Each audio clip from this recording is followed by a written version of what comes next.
Hi, everyone. Good evening. Thank you for attending our session on go to market and scale. Hold on. Let me just make Georgie co-host here. Hold on. Okay. I would like to reintroduce you to our mentors who you are familiar with, but nonetheless, we're happy to have back with us Niña Terol, Chief Marketing Officer and Entrepreneur in Residence at Tolino Venture Labs, a global venture studio for inclusive fintech that enables financial inclusion and access for the world's underserved and underrepresented segments. She's responsible for building Tolino's portfolio of startup brands, taking them to market, and powering some of its award-winning pitches. A passionate communicator, connector, creative catalyst, she's also the founder of Girl Make the First Move, a budding global movement that empowers women and girls to make positive first moves in various areas of their lives. And she's also the founder and creator of Mindful Manila, an online community for mindful living in the metro. Aside from her various professional and personal pursuits, Nina is also a startup mentor, an educator, a public speaker, and a published author. Nina, would you like to add anything to your bio? No more na. Thank you. You all know if it's time. Okay, and we're also happy to have back with us Joseph De Leon. Sorry, did I cut you off, Nina? Were you going to say something? Nope, I was just clapping for Joe. Okay. Joseph is an award-winning independent strategy and marketing consultant. He's known for unlocking creativity to build brands and businesses, and he's partnered with global powerhouses, emerging regional stars, and local heroes. His previous clients have included Mondelez Oreo, Nivea, Nautilus Fitness, Cellcom Axiata, CIMB Bank, Telecom Malaysia, Goldilocks Philippines, and Amici, among many others. Joseph, would you like to add to your profile? I will, because I'm not shy. So I'm also I'm currently the director in M&A advisory called Gravitas Prime, and I'm a founding member of Manila Angel Investors Network. And because it's gonna show up, I'm also the ambassador for Seed Stars and the Philippines' first AWS Scout. So anyone needs AWS credit, call me. Thank you, Joseph. I just realized, by the way, I think your LinkedIn profile is more updated than your FI profile, so I will use that next time. No problem. And we're also all happy. of that was still true anyway. Yeah. We're also happy to have back with us Carlo Valencia, founder of Startup PH Training, and a freelance innovation trainer teaching topics such as design thinking, UX, and agile. In all of his workshops, Carlo helps corporate innovators and startup founders test their ideas in days and weeks rather than months by advocating a fail fast to succeed faster mindset to all of his students. Carlo, would you like to add to your profile? I think that's it for now. Well, actually, I wanted to share a bit of an experience from last week, but I'll share it during my time. But okay. yes, to fail fast, to succeed faster. Okay, so welcome to our mentors. And perhaps before we launch into our agenda, we can just get an update from the various working groups. Have you guys had a chance to meet since the last session or connect? Update from Team Alpha. Our working group is still meets every Monday and Saturday and is still helpful with one another. We already built rapport and great culture, learning from one another. One another's honest and respectful feedback. We have created an encouraging environment. We also discussed Equity Collective and fully understood it. So, and sent an update to you, Gerard. Yeah, it's very much appreciated. Thank you. Thank you. And then Greg for the Blasters. Hi everyone. So for our team, we're meeting twice a week still. Mondays and Wednesdays, we and host class sessions. But we weren't able to meet last night because I have some personal engagements to attend to. So hopefully by tomorrow we can catch up and discuss some important details about our startups. Okay, thank you for that. Okay, we are now going to move into the pitch session of our program for this evening. Does anybody want to go first? I think I had a couple of people, so I'll check with you guys if you want to go first, because I made a list from last time. I think Arvin, you wanted to go during the last session with Coach Artie, but you weren't able to. Did you want to present first? I think I don't have my PC ready. Sorry, can I do it next Yes, time? yeah. You can do it next time. I just wanted to give you first option because we didn't get to you last time. I also had from last time Mel and then Marty. Do you guys want to pitch? I'd like to go first. Okay. Gerard, we're now on 3 minutes, right? It's not 1 minute anymore, right? No, it's 3 minutes. 3 minutes with slides. 3 minutes slides. Yep. Yeah. Okay, so Mel, why don't you go first and let me know if you can share your deck. Mel.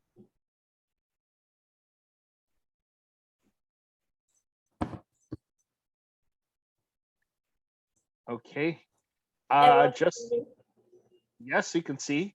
Okay. Just like last time, I will give you a 1 minute heads up before the end and 10 seconds. And I will start timing you whenever you're ready. Just start speaking. Okay. So hello everyone. I am Mel, the founder of Advanced Care, your financing partner to access healthcare. So access to healthcare remains a significant challenge due to financial constraint.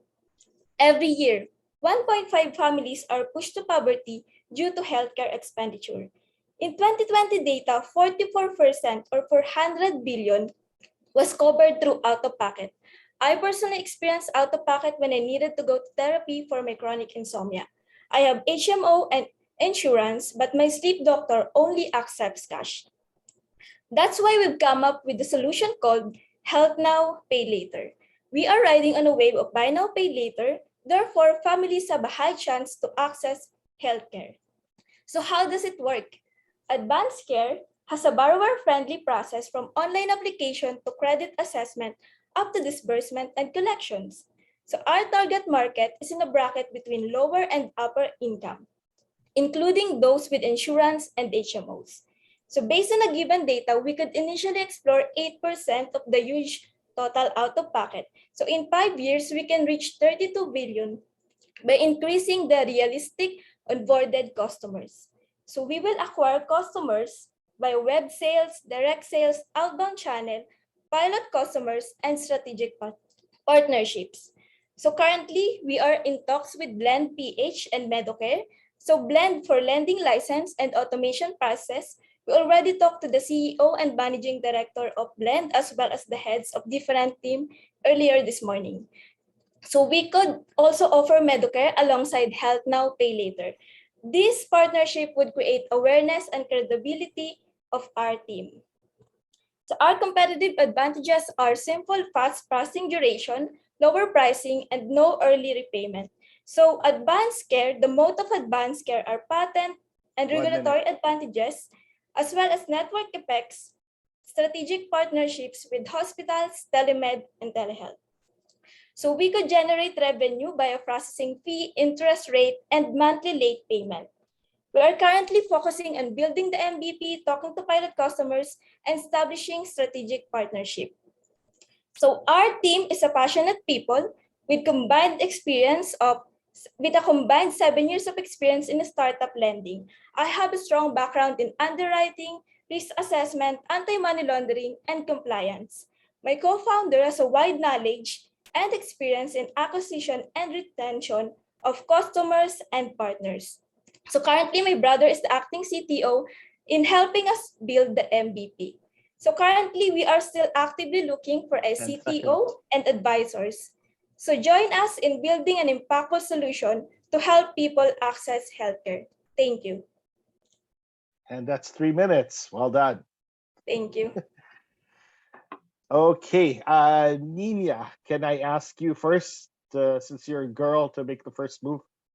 All right. Yeah. And I know that Mel raised her hand right away. So she really did make the first move. So my score is A2. I like the work. I like the space. I just don't feel super qualified to advise you, but I do like that you really chose a clear niche and a very needed niche within the buy now pay later space, because healthcare is really a big ano ba, it's really a big chunk of expenses for Filipino families. So you know your market well, you felt this yourself. I feel it all the time. So I guess my only comment is, given your experience, I would really advise you to seek advisors that have a strong, well, deeper and broader experience pa on the regulatory frameworks, of Yes. course, on the finance and banking side of things, and then also to make sure that you're not exposed too much on the collection side. So really on the Yeah. banking and the regulation space. Yes. But there, good job. Thank you. Yeah. Thank you. Thank you, Miss Ninya. Okay, Joseph, would you like to go next? So again, like the space, gave it a 2. Here are the 3 things that I think you need to do. Number 1, narrow your target audience. It's still too broad, right? When you think of a target audience, think about a group that's large enough to meet your needs, but small enough to be easy to reach, right? So if you're going to do a social media campaign, try to find a community of people who have to do a lot of out-of-pocket payment and then infiltrate their social networks.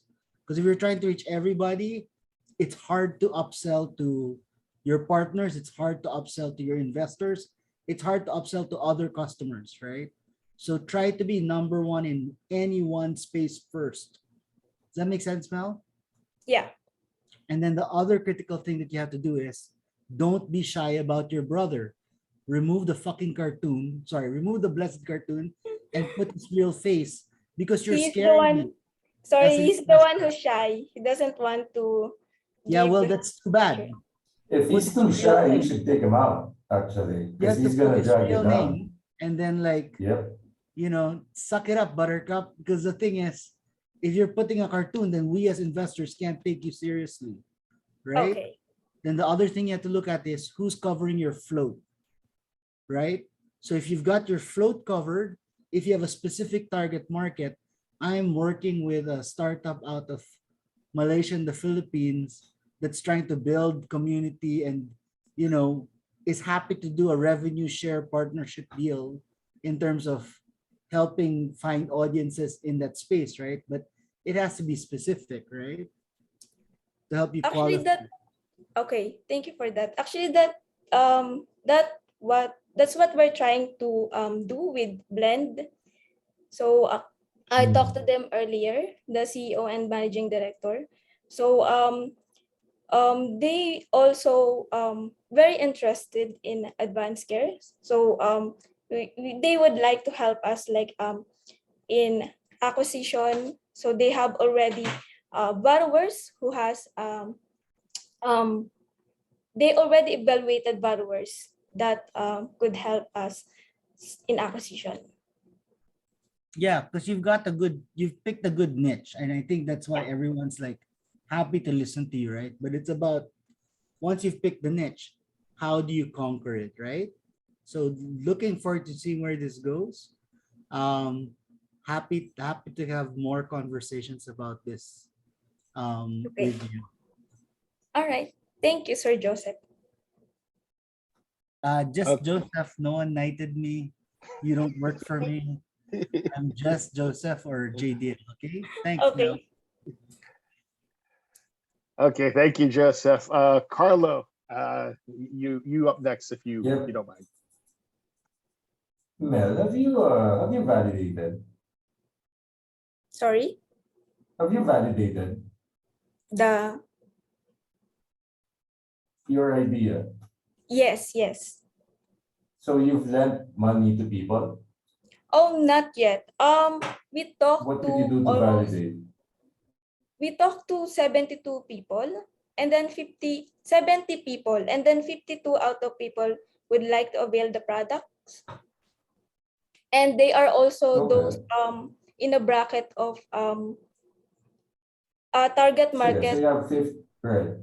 Yes, These yes. 72 people and then the 50 70, people sorry, said, 70 people, and then right. 52 out of 70. So 5 out of 7 said yes. These Yes. five people, they had some medical emergency at the time you spoke to them? They don't have medical emergencies, but in case that HMO and insurances won't cover their medical thing, they would like to Yep. avail products. Yeah. And also we also talk to those people who have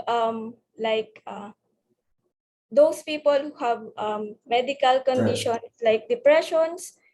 So they are Yeah. not allowed to to use the HMO insurance. So they would also like Right. to. Mel, no doubt it's a good idea. Everybody says it's a good idea. But until you actually exchange money, it is an idea. It is an unvalidated idea. So I don't know, put aside 10,000, 20,000, 50,000 bucks and go around lending people, doing a private validation thing. Don't announce it to the public because yes, you need to have a license to be officially lending. But Yes, that yes. being said, tons of people do this every day. Yeah. Because Before you're we gonna do build a that, product. Sorry, you're gonna build a product. Yeah, you're gonna build software and a platform. Yeah. yes. But Hmm. okay. Actually, we wanted. That's your advice before, so we wanted to do Yep. that as well. But my lawyer said that we need to Of inform. course, your lawyer is gonna say that. Yeah. Your lawyer is a lawyer. You're the founder CEO. Yes, because we need to So, apply first. right. Option one, wait for the license and all that, spend millions of pesos and years of your time doing this. When you launch, you will make very expensive, costly mistakes. No. So it's We either want you're gonna either have these mistakes now, okay. cheaply, quickly, or you're gonna make the mistakes in the future when you have your platform. Actually, As an analogy, think about, you're building a restaurant essentially, and everybody's saying it's good food. And you ask people, are you willing to buy my food? And everybody goes, of course. Right? okay. And then you're gonna build a restaurant and then, carpenters and all that good stuff. But it's not gonna, you're gonna find out na, oh no, kulang pala yung CR namin, or masyado palang maliit yung kusina, or whatever. The table doesn't, for 4 people, it turns out only fits one. For I don't know what issues is gonna happen, but until you validate, I actually go back to your your roadmap. Can I That's answer? okay. No, I'm sorry, Matt. In the interest of time, I'm not here to debate you on whether or not. Yeah, I'm I'm only not going to here debate. to give you It's the for- advice. And the advice is test it with real customers. Stop asking people for opinions. That's why we are partnering with Blend PH, because we don't need to wait for the lending license. We will So be the next one to week- provide the lending license, Right. so that we could take off the business. All right. So next week you can already come back to me and tell me how many people actually borrowed money and Yeah, sure. stuff. Perfect. That's my recommendation. And Joe told you, masyadong wide yung market mo. That's because you haven't really spoken to them. I mean, sorry, you haven't really tested it. You haven't seen who's responding. Like, oh, here's my money, right? Oh, I really need it. Yes to mental health. I totally agree. I have ADHD. My wife has bipolar. Everything is out of pocket, right? Pero yun nga, until you exchange money, I'm not saying do illegal stuff. I'm saying validate your idea. Don't wait to build your product for your idea to get validated. You are not in product market fit. MVP happens before product market fit. Go back a few slides. on your roadmap there. Product market fit, May 2022, I beg to differ. When you have product market fit, people are banging on your door, wanting to give you their money. You have a queue. People are talking about you so much that you need to say no to them, or you need to hire more people so that you can serve them. Does that make sense? Yeah. Right? So product market fit happens after MVP. Make sense? Actually, that product market fits, that's the market strategy that market research that we did, like talking to customers, Right. sending surveys. Surveys and talking to people, asking for their opinion is not product market fit. Okay. That makes sense? Product market fit means I know much money we're spending. I spend 10 pesos and it comes back 1,000 pesos. And all we need to do is pour in 1,000,000 pesos and I will get 1,000,000,000 pesos. That's product market fit. It's very holy grail-ish. So it's not to be taken lightly. I'm speaking from experience. When I had classical, a lot of the people here actually were there saying, yeah, that's a good idea. How many customers do you have? One. But 2 million, 9 million pesos. Later is when I learned that. So there. Cool. Yeah, I think you have a good idea. I think you have a good market. I think you need to find your Harvard. You need to test it now. You don't need to ask your lawyer's permission. You can literally go to a doctor that you know, sit beside them in their clinic, and kung wala silang pambayad, you go like, hey, meron kami pong program dito for testing. And see lang how they respond, right? You're asking for opinion. I actually talked to my doctor already regarding that. Now, talk to the patient, yung uutang. Yeah, that's why we also talk to the patients who has like medical conditions like depression, anxiety. Pinautang niyo? No, they would like to avail once we have incorporated. Pautangin nila. Yun na pala, they said they would like to. Ask them how much. Give them the money. But just like Blend PH, our current customers would also like to have us incorporated. Because we also need public agreement. Sure. I've given my advice. Yes. It's up to you to take it or reject it. Sure. Thank you, All Sir right. Carl. Okay, Carlos, sorry, our rating. Did you give a rating? What is 1? Work is weak. No, yeah. So 2, I like the work. I would give you a 4 if you tell me that you had like 10,000 pesos or 100,000 pesos worth of loans, and we're now collecting them, right? Okay. I would give you a 4, but yun nga, wala pa, so 2. Okay, thank you. And then I think we have Marty next. Marty, are you ready? Yes, sir, I'm ready. Okay. Nervous but ready. So if I stutter, I apologize. Let me just get my screen. Can I share my screen now? Yep. All right. Oops.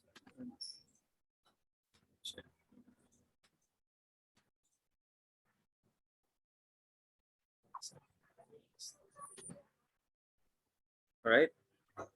Okay, whenever you're ready. Okay. In 3, 2, 1.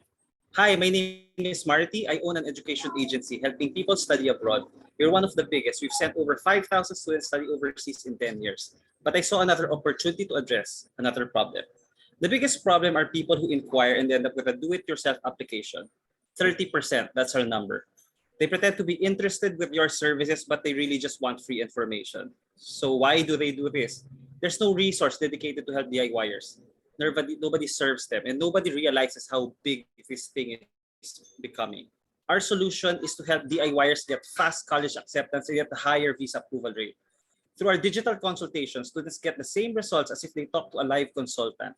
We also built an application system where they can submit an application to any college in Australia or Canada.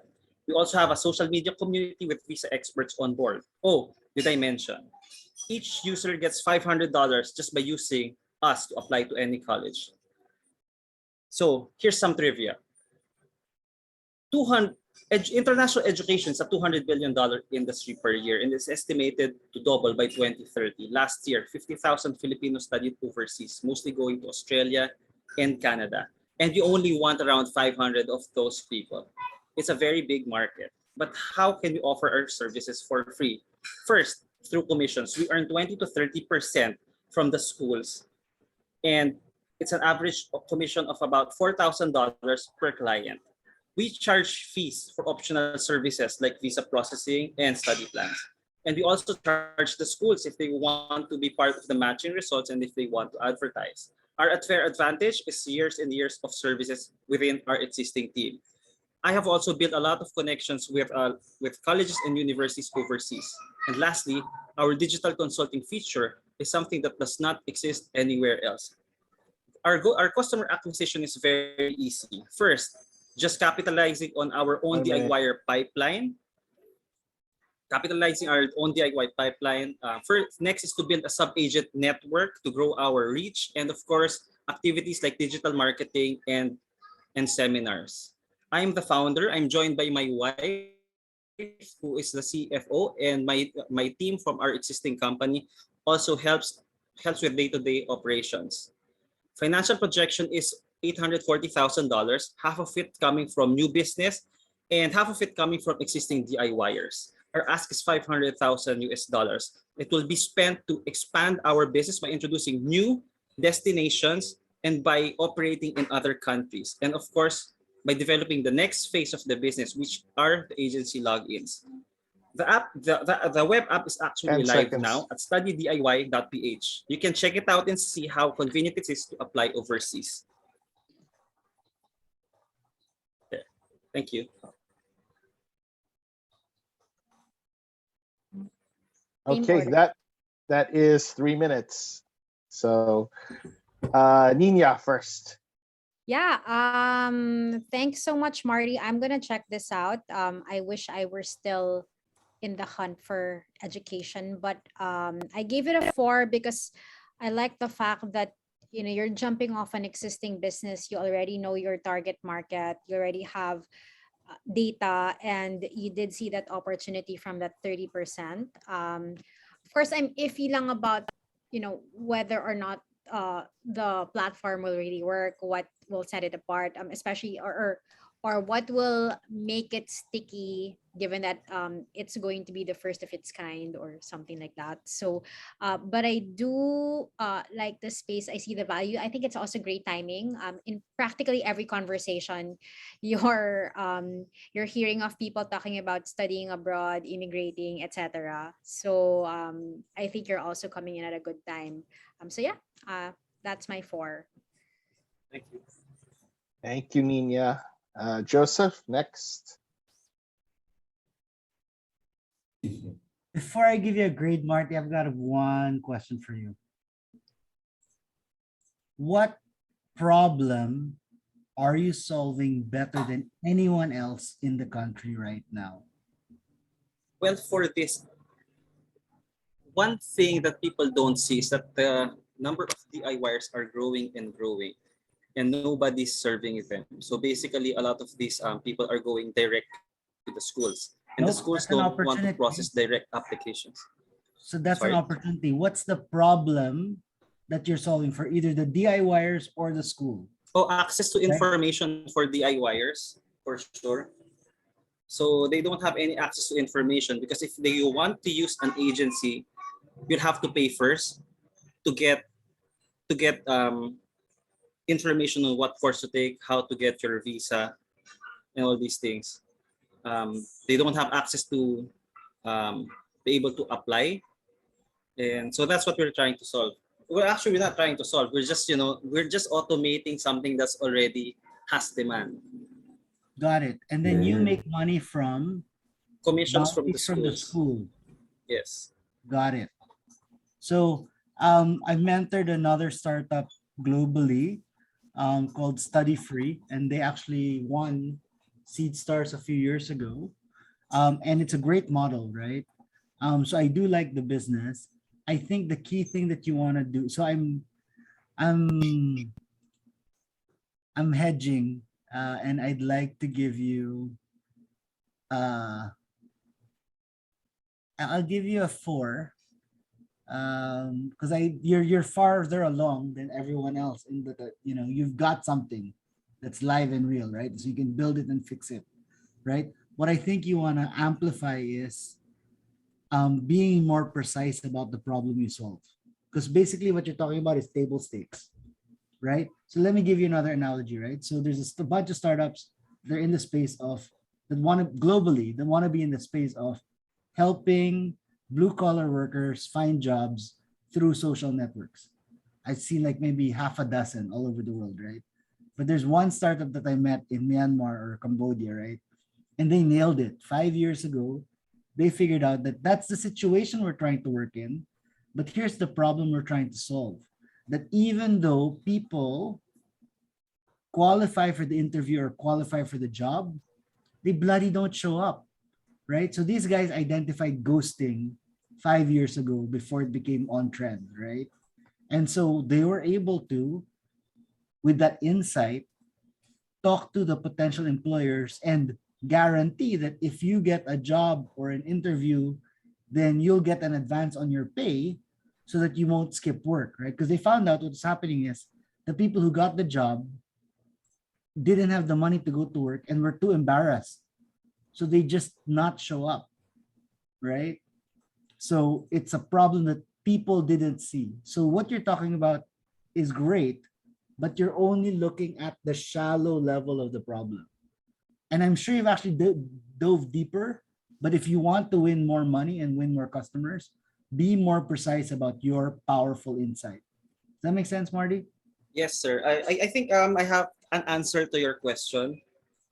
So Sige, baka basically, mag-fight tayo today. Sige, game. Hindi naman. I mean, answer lang. I mean, this is just an insight we've found so far from our immigration consultant. The number of DIYers correlates to the increasing rejection rate of students overall in Canada. So say, for example, in 2018, a particular college called St. Clair's College has a visa approval rate of 70%. With the increasing number of DIYers, that approval rate has gone below, I think, 38 or 48%. So it means that it's a lot of work for the school to do all of these admissions, and they're not getting the real business, which are the tuition fee enrollments. Of course, for everyone to be able to monetize education, the student first needs to get an approved visa and landed in Canada. So by helping, sorry. Let me help you out. You're not answering the question, right? Okay. Here's where insight happens, right? Why? Why are the DIYers getting rejected? Not the lack of information. Dig deeper. Okay. Yeah, something to think about. Maybe I have the answer. Maybe I'm not just understanding the question correctly. But like basically, if you're able to say, you know what, the big problem is these DIYers, right? They get rejected because their forms are incomplete, or they're not looking at the right schools or something like that. And so that's something that you know based on your research, and that your solution is able to solve, all the better. The other reason that I might not invest is I don't know, again, how scalable your model is and if it's like human dependent, right? That being said, if you get enough people on the base, then like there's a fund in Singapore that I'm friendly with, and they like investing in AI platforms with unique data, and you might be able to develop a unique data set, right? And then the thing is, if you think about it, your base of customers is actually the schools, because they're the ones that pay you, right? You happen to be in the Philippines and are capturing a convenient market in the Philippines, but really, maybe the way to frame it is studycanada.org, studyusa.org, right? And then you just start marketing this globally. Then that's something that's worth investing in, because that's where the money is, all over the world. Does that make sense, Marty? Yes, yes, sir. So let's recap very quickly. Yeah. Number one, drive for a deeper insight. Number two, think about why they're not succeeding. And then third, think about who's your real customer, right? And where's the real opportunity? The Philippines is your convenience sample. It's not your real market potential. Does that make sense? Yes, yes. Yes. Okay. Yes. Okay, thanks, Joseph. Carlo? I just want to say I love attending these sessions. I feel like I'm learning more than I'm sharing. Do you have you two questions for you, Marty? Number one is do you know of a DIYer that got rejected, like as a person, or do you have a persona of these people? Yes, we do. Actually, yeah, we do. Okay. We have a lot. Perfect. Great. And the reason they DIY is because they want to save on agency costs. Tama ba? Yes. Cool. And then they DIY and then they get rejected. Yes. Have you, these people that did a DIY, did you offer, I don't know, something else or something for free and then get them to pass? No. In our traditional businesses, DIYers, when we find out that they DIY and they have a previous visa refusal, we charge them a premium already, because no one's going to touch their application. In fact, students coming from other agencies, they can't reprocess. You mean parang touch move if you screw it up the first time?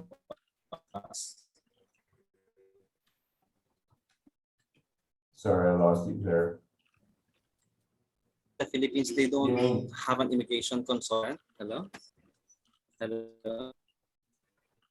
Yeah. So, Marty, did you hear Carlos' question or no? Hello?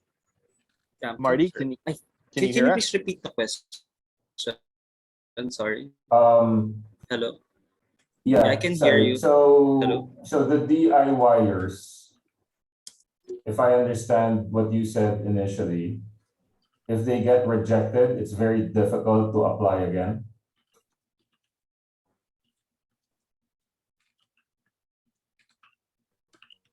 Yes. Yes.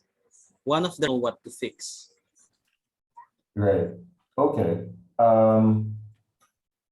Can you fix it though if they've gotten rejected already, or you need to fix it before they get rejected? Well, we are able to fix it. Actually, yeah, we are. We are able to. I mean, very uniquely. Our competitors cannot. They have difficulties figuring out what to do. One of our advantages is that we have a very good advisory team. We have a very good immigration consulting team behind us. So yeah, so that's why when students who have refusals come to us, we already charge them with a premium. Because chances are, sometimes clients come to us with 5 refusals, 6 refusals, and they end up keep on spending money, paying for their visa fees, getting rejected, rejected over and over. Is that the DIY people? I mean, is that the market you're tapping? You want to tap here, or you're trying to tap the first-time applicants? Because those are different sets of people. For study DIY, we're tapping the DIYers, whether they're first-time applicants or whether they have refusals already. So basically what we're trying to do is we want them to do it the first time when they DIY it by giving them free information, giving them properly matched courses, making sure they know what the visa processes is and how much funds they have to show, all of that. I guess my question is, have you validated that the DIYer can self-service and get accepted, and then you've generated revenue? Similar with question with Mel, has there been money exchanging? Well, for study DIY, they don't have to pay us, so there's really no exchange of monies. They can Did you get them across the finish line and get a commission from the school? Yes. Using the DIY process? Yes. Cool. So that's great, by the way. I don't think you need a WordPress right away. You might work with webinars and documents initially. Go low tech. Also on your pitch, I think it would be good to show the profile of a typical DIYer, like start with people and then grow from there. Market size, I think you need to look at the 30% of people that abandon and then do it themselves. That is your current market size. But you can grow from there. Okay. Yeah. Thank you for that suggestion. Versus top down, the entire educational market is blah, or educational Canada plus Australia equals blah. We are gonna get 8%. You can go like, we have 1,000 applicants a month, 300 abandon us. We're gonna give them a better solution so they don't abandon us, and we still get a commission. Yeah. So bottom up. That's it. Yeah. I do a 4. I would focus more on. I created an account, by the way. I think you have some login issue, but I was able to log in now. That's a UX concern, but I think from a business perspective, I think it's sound. I would do more low-tech stuff like webinars, documents, and kind of just helping them go through the process. And then if you're able to achieve like a 90% acceptance rate at DIY, or 80 or that's not more than 50%, then you start building the product. But yeah, yes to WordPress, by the way.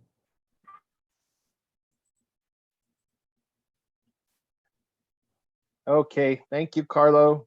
Much appreciated. Apologies for the delay. Niña, I will hand over to you for your presentation. All right. Thanks, everyone. Hello? So, yeah, hi. Marty, can you hear us? Okay. Yes, sorry, I dropped off. I'm sorry. No problem. So I'll begin my presentation. But I think and then we'll hang on na. Let me just make sure I'm sharing the right screen. Natakot ako kay Carlo. What? Carlo might ask me tough questions during my presentation. Kidding. Okay. So here. I think what's nice about our panel, so they're all old friends of mine. I was super happy to be speaking with Joseph and Carlo. And I'll be starting off by, I think some of you know my drill already. I like talking about case studies and sharing insights from work I've done or that I've done with my team.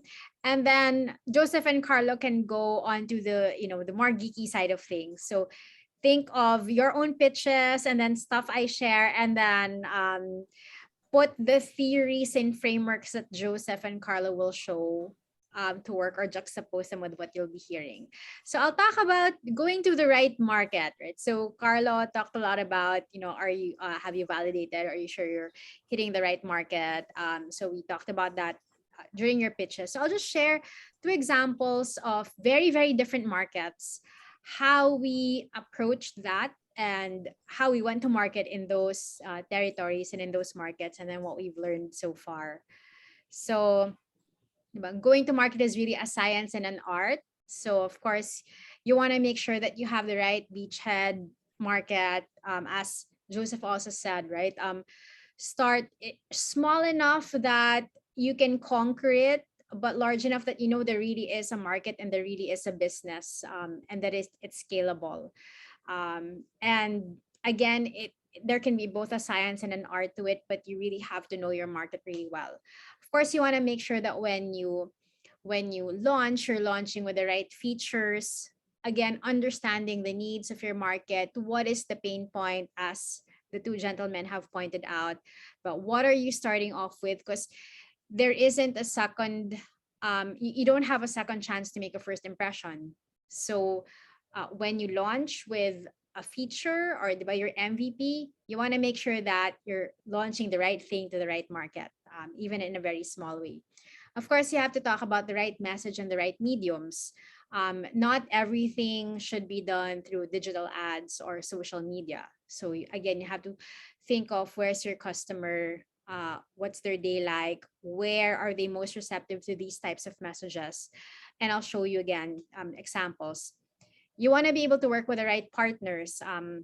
I think one of you mentioned earlier, or some of you mentioned, being able to work with some strategic partners, and that's good. And you want to make sure that your partners will help you, I guess, open the gates to the kingdom.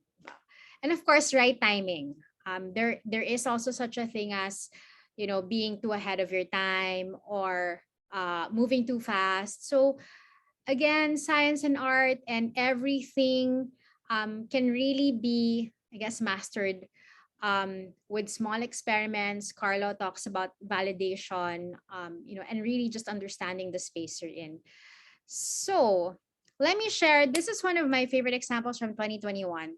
So Dine In is a super high-end food tech startup that we launched in Bahrain in 2021. When we started working on this project in 2020, I knew nothing about Bahrain. We worked with some pretty cool partners there. I'll tell you more about them later. But so imagine like a food panda for 5-star hotel restaurants or Michelin star restaurants, or that category. So imagine that kind of a service for that caliber of restaurants. Why that though? One thing we realized about that market when we went and worked there, remotely of course, was that amid the lockdown, fast food deliveries were thriving. So the Grabs and the Food Panda equivalents in the Middle East, so they were really thriving in terms of, burgers, pizza, etc. But the high-end restaurants were floundering, and they needed, the restaurants that serve these types of food, like high-end food, and the market that ate in these restaurants were in need of a solution. They're like, we can't have our burgers all the time. We want our steak. Like, we want our steak delivered to our homes. So in a country where luxury is kind of everywhere, and people are spoiled in terms of options, they really wanted something that was high-end, delivered to their doorstep. So Dine-In was our solution. And you will see, these are just examples of some of our Instagram posts. Merong, what is this Vespa? We actually had to buy Vespas from Italy, because there was no Vespa dealership in Bahrain. So buy and cost, yeah. Joseph is like, what? Like, so we had to buy and customize these gold, like, diba, may gold trim pa on the Vespas. Had to make sure that the drivers look like chefs. We also had to learn about the unboxing experience. So in the same way that people unbox gadgets, we also needed to make sure that our restaurant partners could provide that unboxing experience for the food. So super high-end premium products. We also did stuff like, no, okay, before that. So how did we create buzz? So we launched this just before Ramadan in 2021, because we knew that Ramadan would have been a peak season. The common misconception about Ramadan for us who don't know the cultural context is that, oh, Muslims don't really eat during Ramadan. What we don't realize, and what our team learned the hard way, is, of course, they don't eat from sunrise to sunset, but they eat so much at breakfast and at dinner time, and they order mostly sweets. So your peak orders happen maybe 8 p.m. Bahrain time, or 7 p.m. Bahrain time, which is around 2 a.m. Manila time. So learn that the hard way. But anyway, so when we were going to market there, we really had to understand this market. I had to go back to my luxury travel editor days, read up on a lot of, what is their day like? In this country, you don't go to a fuel station or a petrol station. Your fuel gets delivered to your condo. I mean, you do not lift a finger. Everybody is spoiled here. And when you want your steak, inside these boxes, these insulated boxes, you actually have a food warmer so that your steak arrives to you at the right temperature, right? So ibang world, like totally different world.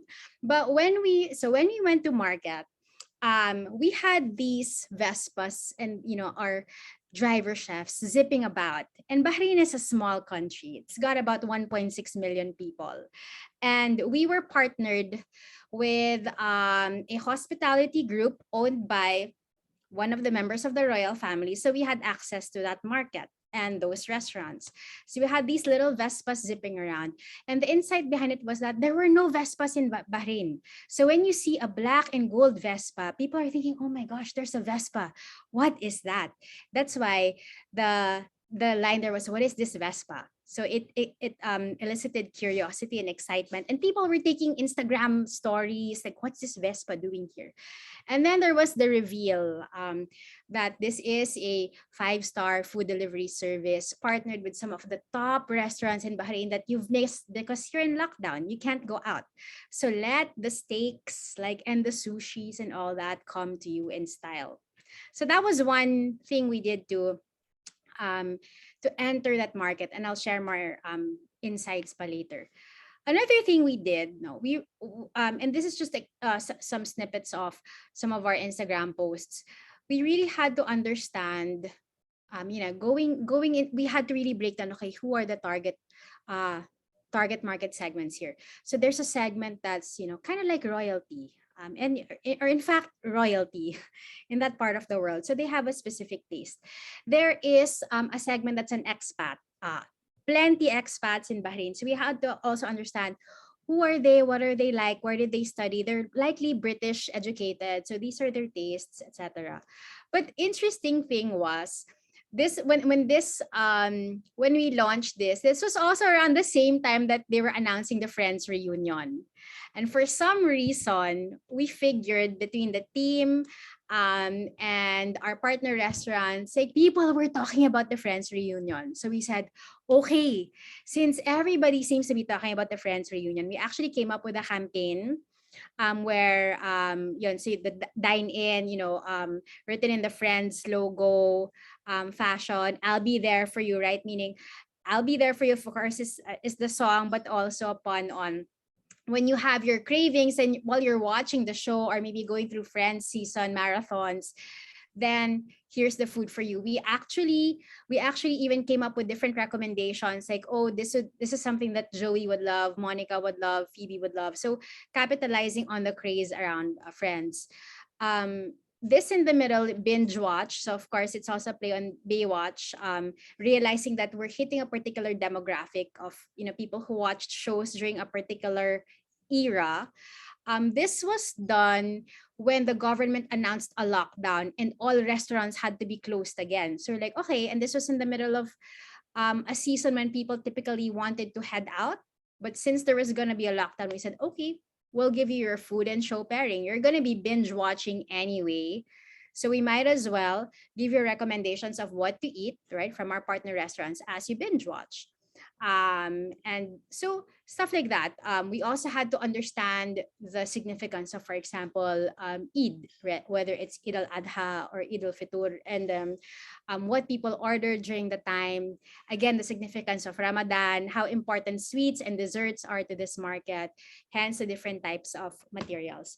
So it was, for my team, so we had a team that was based in Bahrain, but also a team based in the Philippines.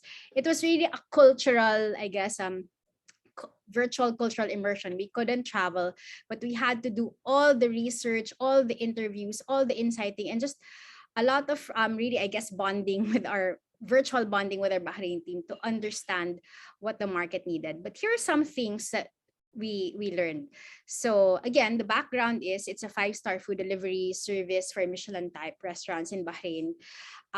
Before we ended our partnership, I was actually onboarding our restaurants from the Four Seasons, from some of the really top 5-star hotels onto the platform. So this was a partnership with Al Amria Hospitality, owners of the Palace Hotel, and again, one of the members of the royal family. So we had access to that market. We knew the restaurants, we knew the market we were tapping, and our co-founder was able to tell us this works, this doesn't work. So that's going to be very important. You need to have an insight and an insider working and living within that market. Before the launch, we had to stress test the platform. We had to make sure that, okay, if let's say 20 people order at the same time or 40 people order at the same time, are we going to be able to handle it between the platform, the kitchens in all of the restaurants, and the deliveries? So there was a lot of stress testing, and we usually do a family and friends testing, but this time family and friends were from the royal family. So how much more demanding could your pre-launch get? So we also made sure that we tested with some of those super high-end family and friends, because they were at least those people would have been understanding because they knew the owner, so they would have been understanding if there were mistakes or little gaps here and there. And we wanted to make sure that everything was as perfect as they could be before the big launch. Kasi nga naman, when you're dealing with a high-end market, there's hardly room for mistakes, right? So again, we launched before Ramadan, understanding the significance of the season, and so that we made sure na by the time Ramadan hit, our kitchens were ready, our partners were ready. We could accept orders at whatever time in the evening, going to whatever location within the country. And there was a combination of on ground and online. So results, I'm only able to show something within the first 3 to 4 or even the 6 months, because we ended our partnership shortly after that, and then they spun off. So we were already well on our way to break even within the first 3 to 4 months. And that to me was the power of knowing your market really well, being able to offer them something that they were really craving. I mean, they were craving their really good food during the lockdown. It's hard to understand for a market like ours, but that was their need. We had to make sure everything was ultra high-end, amped up, etc. This was a market that didn't really do websites, Facebook. Everything was Instagram. So all the campaigns we also did were Instagram. So that's one example. Let me just check for chat. Okay. All right, so that's one example. This is ultra high-end culture that the team didn't know. But let me now share with you, and you've seen this before. So let me now talk about Bayani Pay, right? So Bayani Pay is our neobank between the Philippines and the US for Filipino Americans. So the beachhead market is really Filipino Americans, and we're starting with California first because of regulations and licenses. But at least we know that Filipino Americans in California already comprise a huge majority of Filipino Americans in the US. We know them well. A lot of our titas, diba, family members, our team are from California. So we had a very intimate understanding of the market. So what Bayani Pay started to do was, our MVP was really a zero-fee remittance platform. And I'm now showing the very recent rates, but we started and launched this in October. So soft launch or early access launch was October 2021. The bigger launch was on November, just in time for the Burr months and a lot of remittances coming in. So one thing we really went to town with was solving the pain point of no fees. You don't have to think about PayPal, Remitly, TransferWise, Western Union fees, because everybody had fees, and we were the only one in the market that said no, zero fees, and it's not a promo, it's zero fees forever. And then because of our partnership with BDO Remit USA, we were also able to offer market leading exchange rates. So that was what we entered the market with. Ganun lang muna, parang zero fees. That's all you need to think about. We also had a partnership with Seafood City, which is the largest supermarket chain for Filipino Americans in the US. So you will see here in the middle, meron kaming remit for free para sa libreng grocery. So basically, You sign up, diba? You register to the platform, and we actually give you $50. So so you can shop for your groceries. And then this man and woman here behind the in front of a cart, we also have promos in certain branches na we fill a cart up with all the Pinoy stuff that Filipino American families usually like to buy. If you're able to guess how much all of this is worth, then you actually get the entire cart. So may mga gano, may mga maraming pakulo. And then what do you call that? Tambiolo ba yun? Like that round thing that you spin. So may mga ganon, very Pinoy stuff in the groceries. It's very, I guess it's very analog, but that was where Pinoys were. They were always shopping, and whenever they shopped, that was also when they went to the nearby remittance center to remit. So we were also catching them just as they were literally on their journey to remitting money. But this time, you don't have to go to another remittance center. You don't have to pay fees. You just do it here, and we have people to help you out. And may $50 ka pa na pang groceries. So that was kind of how we hijacked the process. In March this year, we began offering an easy digital checking account in partnership with East West Bank in the US, so not the East West here, and that's how Bayani Pay became a neobank. So ibang approach naman, really targeting a younger market that will likely need their first bank account or their first debit card. So we had different kinds of comms for the older ones who were remitting, and for the younger ones who were going to be opening digital checking accounts. But what also set Bayani Pay apart, in terms of really capturing the market, is that from the name Bayani Pay to everything we were doing offline, it was really all about Filipino community and culture. So you'll see here, paying tribute to the nurses. They have what you call a National Nurses Appreciation Week. So paying tribute to the nurses, the frontliners, most of whom are Filipino, diba? We also have a regular stream of concerts that we sponsor. So I think this is Christian Bautista, Morissette, and Eric Santos. We also got to sponsor Ogie, Martin Rivera, diba? Maraming mga Filipino artists going to the US. Yeah, and we always make sure to sponsor so that wherever Filipinos gather, Bayani Pay is there.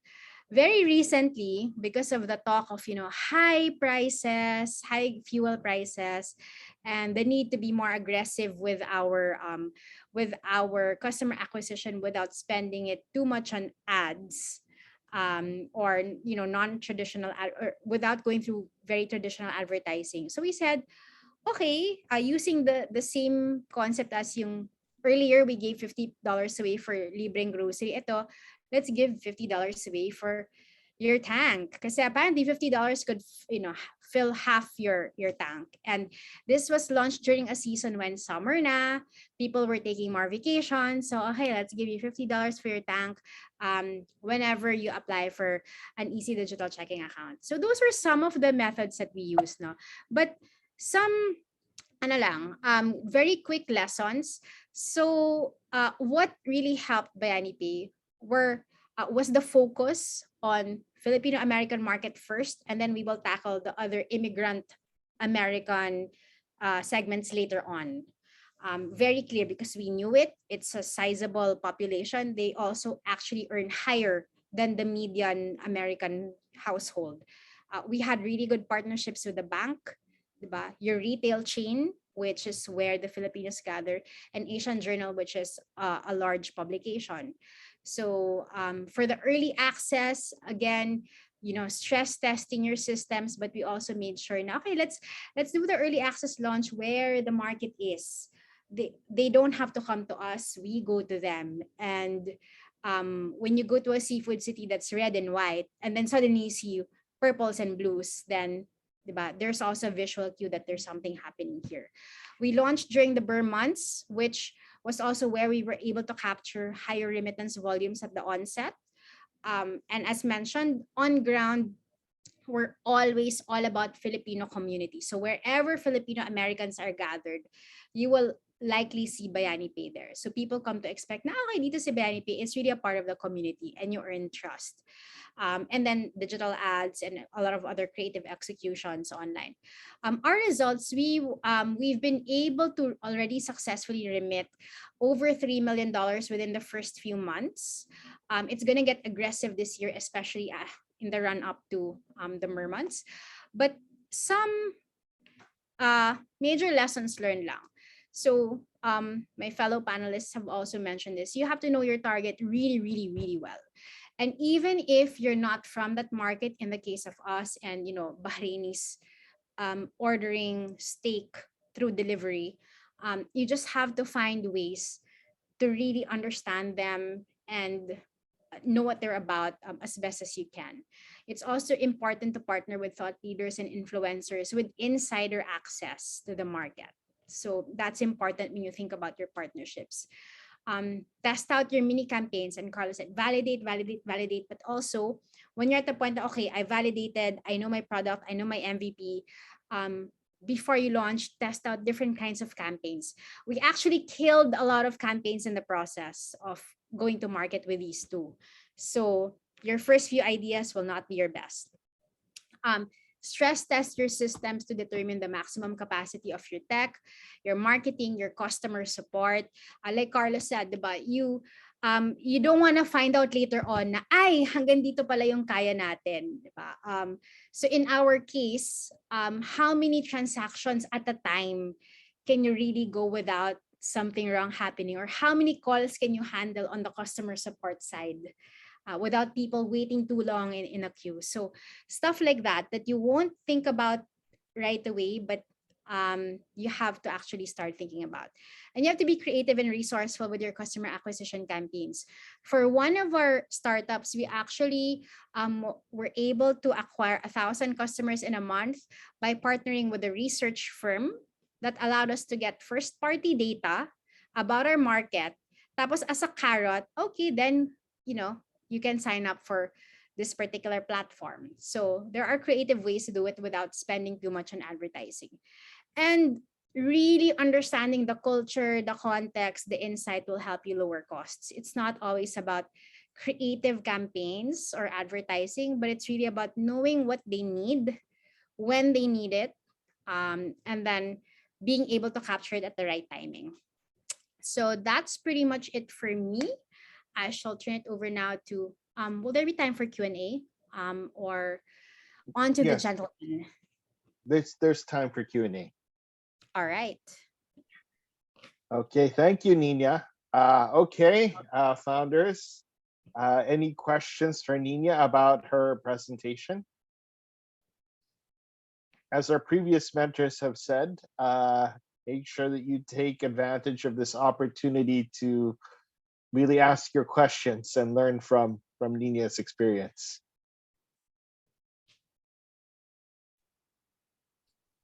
Hi, Miss Nina. Thank Hi, you for your Nikki. thank you for your presentation. I just have one question. How do you measure the product market fit, especially in Bayani Pay? Okay. Well, to be honest, in our case, product market fit for us is really determined by certain targets we've set. So they're actually set by our investors and our board. So so medyo parang feeling ko ours, to be honest, it's not as scientific and it's a bit precarious because when it's your investors and your board setting the target, right, and saying, okay, you product market fit, then might not be the best way to go about it. But yon, in our case, the founder and CEO says, okay, this is the point where we say, okay, it's working or not working. And then validated by a board decision. But at the same time, also, there are investor targets that we take into account. So as an example, there was actually a subscription service that we were planning to launch. And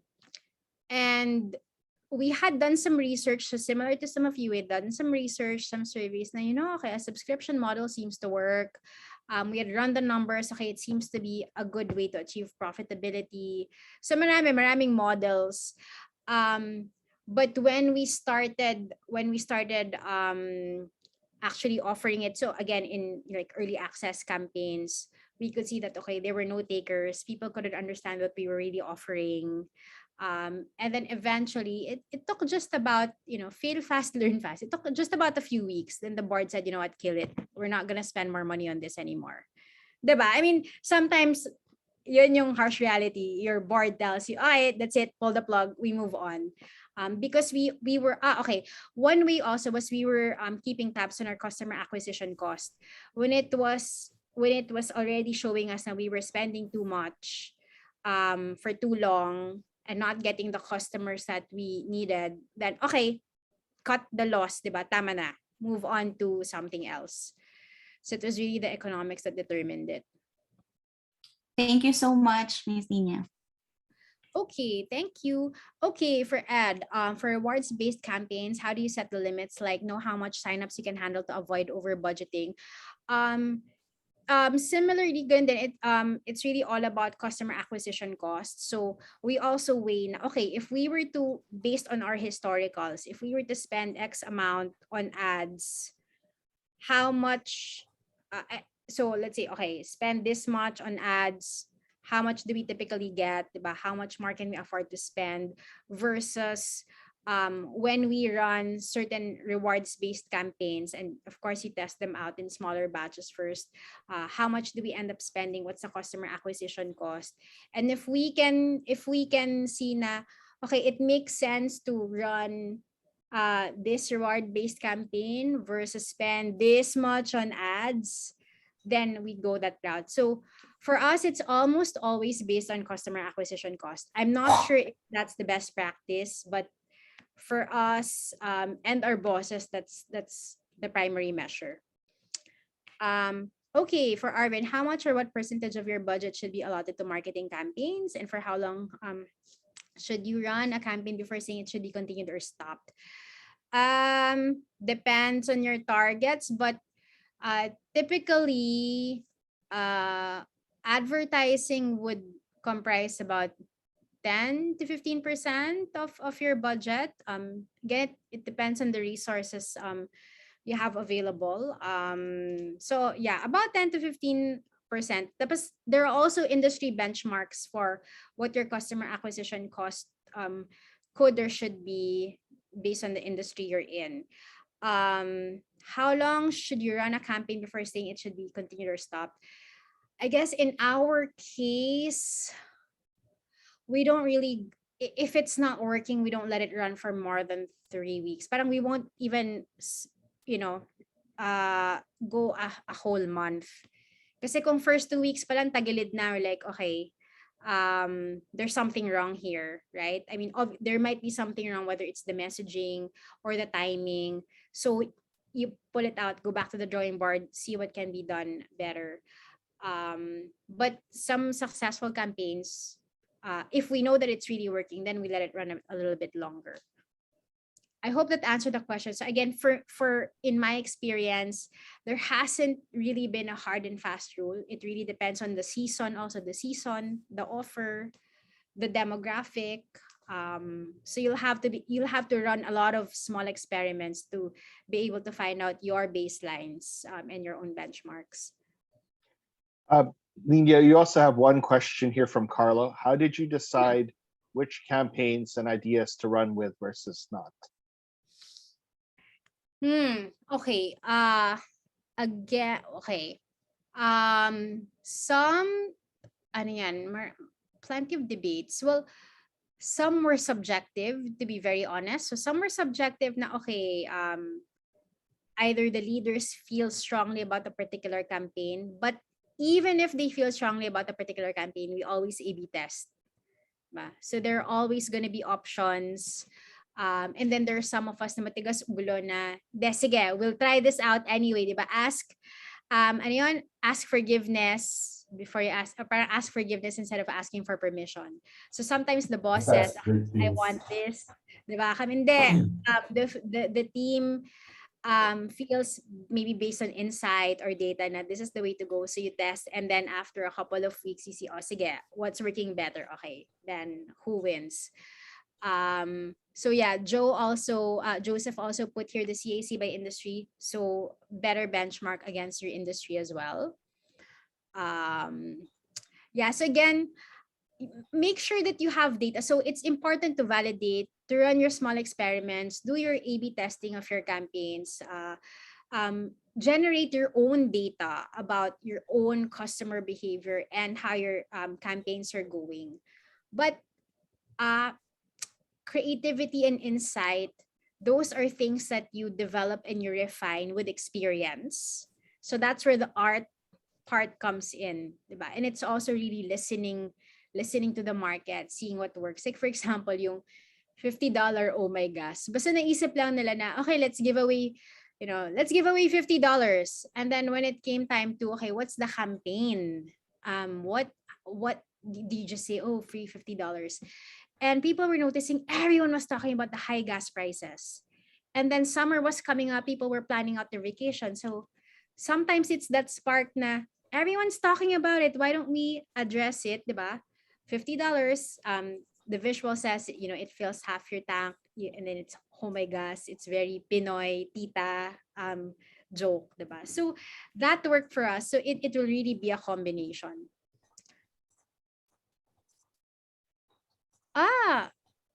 Wow, 352 per customer is actually really low. I mean, it's a good number to target. Kasi sa amin, our CAC is around, ano ba? I mean, I think it's like $60. So, but you also compare that against the lifetime value that each customer will generate, diba? If let's say our customer acquisition cost is $60, pero lifetime value mo naman is $400, $500. Okay lang yon. So look at it also in those terms.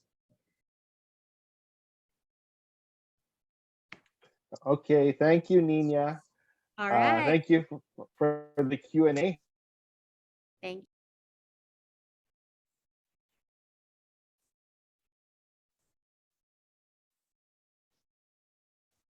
you. We are now going to go an opportunity for everyone to, just take a bio break, get yourself a cup of coffee. I have almost 7:50, so let's reconvene at 7:55, please.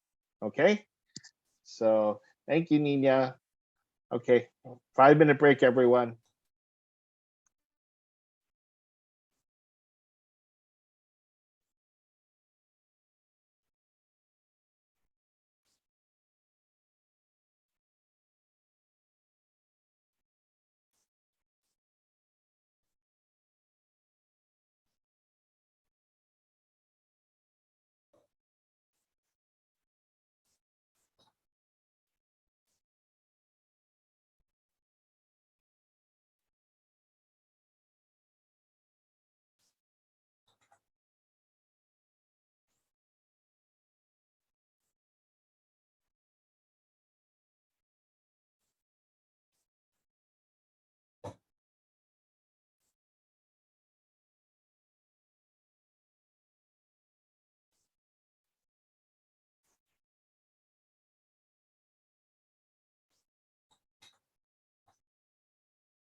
All right. Do we have everybody back?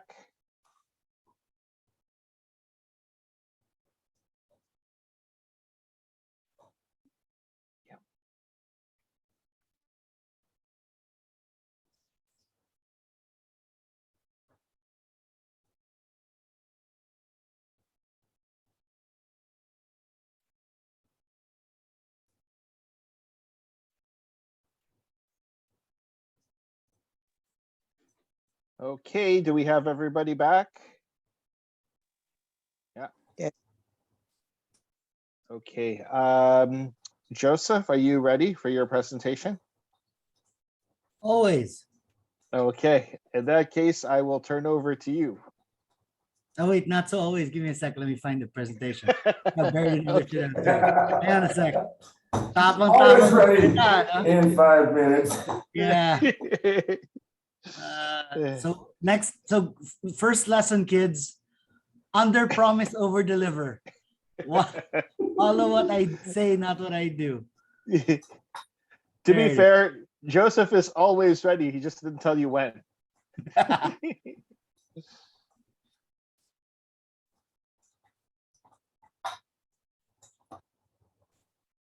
So you guys are super lucky because I've just worked on something that's a super great fit.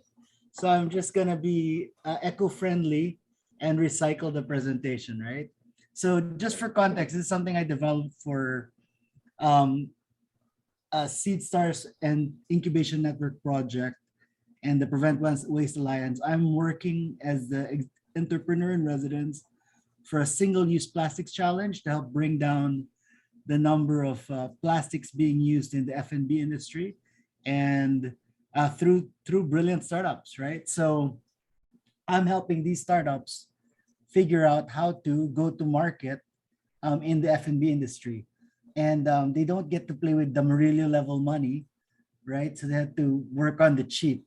So they have to work harder and smarter than even Niña did, right? So I'll go through this in the condensed version in the interest of time, and then I'm happy to take any questions and elaborate on anything in a bit. All right? So the basic idea is that when you're going to go to market, don't panic. You're going to be off course most of the time, right? This is a very famous quote, but the idea is have a destination in mind and then be prepared to course correct, right? Talk to some pilot friends of mine. Apparently this saying is kind of bullshitty, but the insight is still very powerful. So when you want to get something done, I like to take inspiration from the devil, right? So I don't know if you guys have seen the show Lucifer. And in my day job, I do M&A advisory, right? It's about really closing in on a deal, right? So I wish I had a superpower, but I don't. So I can only use powerful questions. So if you want to go to market, right, it's about closing a series of deals that go in your favor. To make that work, the first step is being very clear about what do you really want. Then the next step is figuring out for the guy across the table, what do they really need? Then the third step is figuring out how can helping them help you. So a lot of times when we go to market or when we talk to other people, we're very selfish and we think about what we're looking for. But that's not what wins people over. What wins people over is when you're able to woo them with what they want, right? So when you're trying to go to market, the key thing you have to remember is the change equation, right? If you're offering a different option, right? The benefit of the change, the greater the benefit of the change, the more attractive it is, right? But the more expensive it is, right? The more difficult it is to change in terms of time and money, the lower the likelihood of adoption. But if you got a big benefit and a frictionless change, then the likelihood of adoption increases exponentially. So when you're going to go to market, try to figure out how you can make your starting point as simple as possible, right? At the end of the day, when you're trying to do anything good in the world, right? And you have a very noble and you're filled with great and noble purpose, you're gonna bump into someone that's gonna ask, what's the impact on the bottom line? So no matter how noble your cause, in the real world, you have to ask whether you're gonna pass the Mr. Burns test, right? Will you really appeal to a greedy capitalist, right? And if you're able to do that, then the likelihood of your success will again increase exponentially. So key advice, start with a simple package. And then basically the idea is to make it their idea. Build the rest of the package with them together, right? So here's the secret sauce. Here's a key framework that I've adapted based on work that I used to do with the Institute for Customer Relationship Management. They developed a model called the 7 benefit model. And this was actually used by Coca-Cola to negotiate its long-term contract with a very large, I cannot disclose the name of, fast food group, right? That runs in Burger King, right? And so when they were doing the contract, they only had 3 years left in the contract, right? But what they actually wanted to do was not win a renewal for 1 year, but to actually lock in that unnameable global franchise for a 7-year contract, right? And so what we did as a firm was actually help develop a negotiations package, right? That would match with the elevating commitments, right? So this is how we went to market with them. So I've added the 8th benefit just to highlight what it is. And the first thing that you really have to solve for, the functional benefit. Does the thing you're selling, if you're going to go to market, does it really work for the people that you're trying to sell it to, right? How is your price performance ratio? How is the ease of adoption? What is the actual total cost of ownership? Not just in terms of money, but in terms of time, in terms of emotional barriers, in terms of if you're going to go to market in a B2B sense, are you taking money away from the stupid cousin where it's his only job? And if you take it away, then he has no purpose in life, right? So you really have to look at the functional benefit of what you're doing, right? And then in no particular order, these are different elements you can mix and match to form a package when you present to and do your negotiations, right? The next one is economic. What can we do to get it cheaper, right? Can you fix the pricing? Not just the price, but the pricing, right? And the financing. Or if you have them really like money, or if you are like Bayani Pay, commit developmental funds if they commit developmental funds. So the total cost of ownership or the total benefit of the relationship becomes more affordable or more palatable to the CFO. Conditional benefit. Can we get a better version of what you're offering so that we feel special, right? Something of higher quality or more secure delivery or a pre-locked-in supply so that we never run out. Another way you can distinguish yourself and go to market on a B2B basis, or even for a direct-to-consumer basis, are you treating your customers better than the other guy? Do you have a dedicated team? Do you have a hotline service? Are you easy to reach? When you're complaining on Facebook, is there a chat genie that works? And if there's a problem, can you go straight to an actual human to talk to? Can you provide a better service level agreement that's much more meaningful and commensurate to the value of the relationship you're building with this potential partner? Informational. Can you make me smarter? Can you display expert knowledge, right? Can you provide customer information to your client partner that they don't know about their current customers? For some businesses, are you able to provide ESG level reporting that will help make them look smarter to their shareholders? Can you Google very quickly something that Niña said about CAC by industry and share it with the group to look smart and helpful and be more liked? Some very easy things you can do all the time. Developmental. What can we do better, right? Can you do product development with your partners? Can you do market development with your partners? Can you do market research so that your partners will understand their customers even better? Social emotional status building, right? Can your brand help them look good, feel better about themselves? Can you create a premier club, advisory group, or do advertising and PR that raises their profile? I think Nina gave a great example with the Golden Vespas, right? So that the affiliated brands felt special and that they were also part of a big story, right? That's actually something that while they could buy, they couldn't buy directly without the halo association with the other brands they were a part of. And the highest level would be strategic. How far can you grow together with that brand, right? Are you able to not just grow your own current market, but are you able to penetrate new markets together?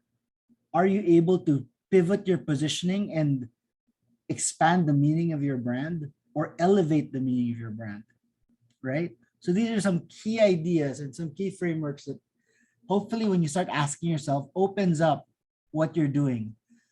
I think instinctively you guys have a lot of these things already worked out, but it makes it easier when you have buckets to make sure that you're filling it up. Because one of the things that you'll notice as a founder is that as a human, you have particular strengths. So you tend to lean on a few default ideas. But if you want to go to market, you want to bring your full quiver of weaponry to bear, right? So that you're better able to win the war. Then the last thing in terms of going to market, it's very important to know, what does winning really mean, right? Are you ready for the partners you want to go to market for? Do you know if they're ready for you, right? For some of the things you're trying to offer, are there preconditions or pre-qualifications that your partners or customers need to be prepared for? And is there an easy way for you to get ahead of those conversations, right? And for B2B conversations, are you actually making a difference for their end users? For all the people that are going to go study in Canada, will their lives actually be better, or will they end up, in debt forever, right? It'll be great if you have these success stories of the guys that you started with, and then 10 years from now, they'll be millionaires in Canada. Imagine the power of doing something like that, right? So have clear KPIs, because otherwise you really don't know if you're winning, right? If you keep changing the victory conditions to whatever suits you, then you're really just lying to yourself. So winning a market is really about building trust. And remember, when you're building trust with institutions or individuals, right? It's 3 simple steps: finding common ground, sharing a common goal, and then building next steps together, right? So with that, happy to help you guys grow and go to market wherever you want to go. And that ends my quick talk. Thank you, Joseph. Founders, questions for Joseph, please, on his presentation.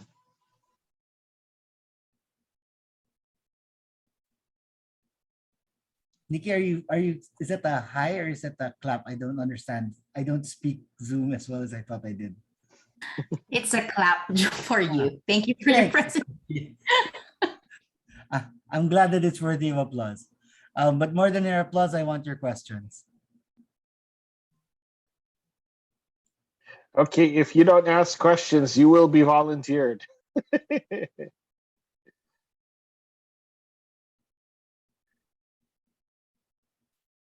Okay, let me pull up the participant list here.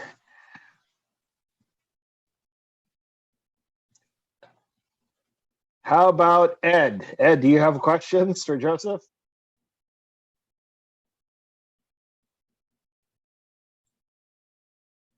Still thinking. Okay. Greg, questions?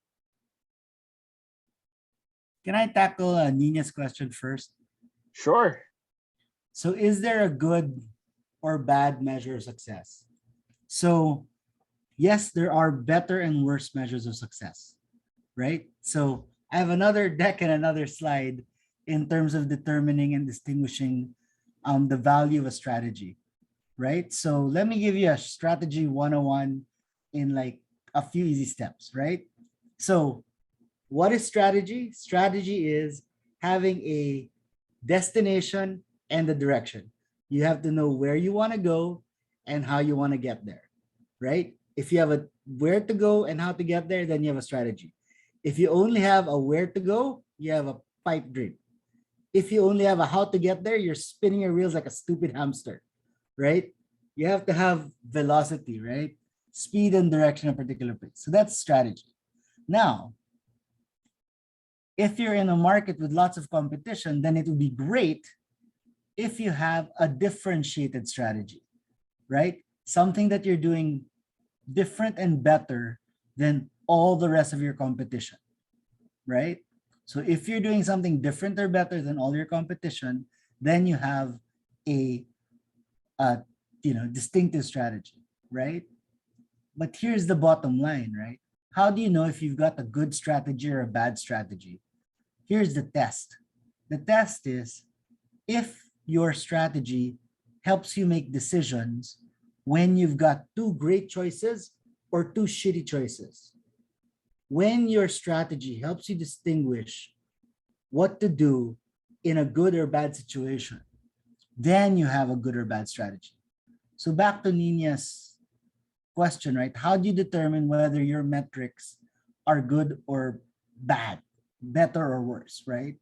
The best metrics are the ones that help you prioritize and make a decision when the situation is equally bad, right? And that could be tied to things like your core values, right? Or that can be tied to your bigger plan in terms of what market you want to conquer or what you want your brand to be known for. Does that make sense? Thanks, Nina. Right? So Carlo also is asking, maybe it'll help if I give more specific examples of each kind of category, right? And that's very fair. So let me dive into that so that you guys have a little bit more to chew on and disagree with. Maybe just a few steps, your Yep. favorite steps. Sure. For the whole page. No problem. So economic benefit, the thing to look at is when you think of health now, pay later, right? That's an economic benefit, right? You're breaking down the payment for your end consumers, right? So that's one simple economic benefit that we can always look at, right? Conditional, right? So what you can do is if you want to sign the contract early, we can lock in the supply for you and actually upgrade you to the better version today, right? You can commit a higher quality version of the product today. This is a great technique if you're doing workshops or webinars, Nina, when you start making money off that. One of the key techniques that you want to do is offer your best discount up front, right? And then after a few hours, make the discount worse, right? And the thinking is this, right? You want to create a sense of urgency and scarcity that gets people moving so that they'll feel FOMO if they don't sign up now, right? So that's another way you can leverage the terms and conditions, right? You get the best deal up front. The longer you wait, it will actually get worse. So don't screw with me, right? So this happened to me before I flew out to Canada for Collision Con. I'm working with a startup in Malaysia. Well, they're $100 million in valuation, but with a firm in Malaysia, and they wanted my help in terms of, helping advise them on a pivot. They were hemming and hawing, and I said, hey, I'm about to fly to Canada. Here's my deal, right? And I've already given you the best deal possible, right? And then they said, you know what?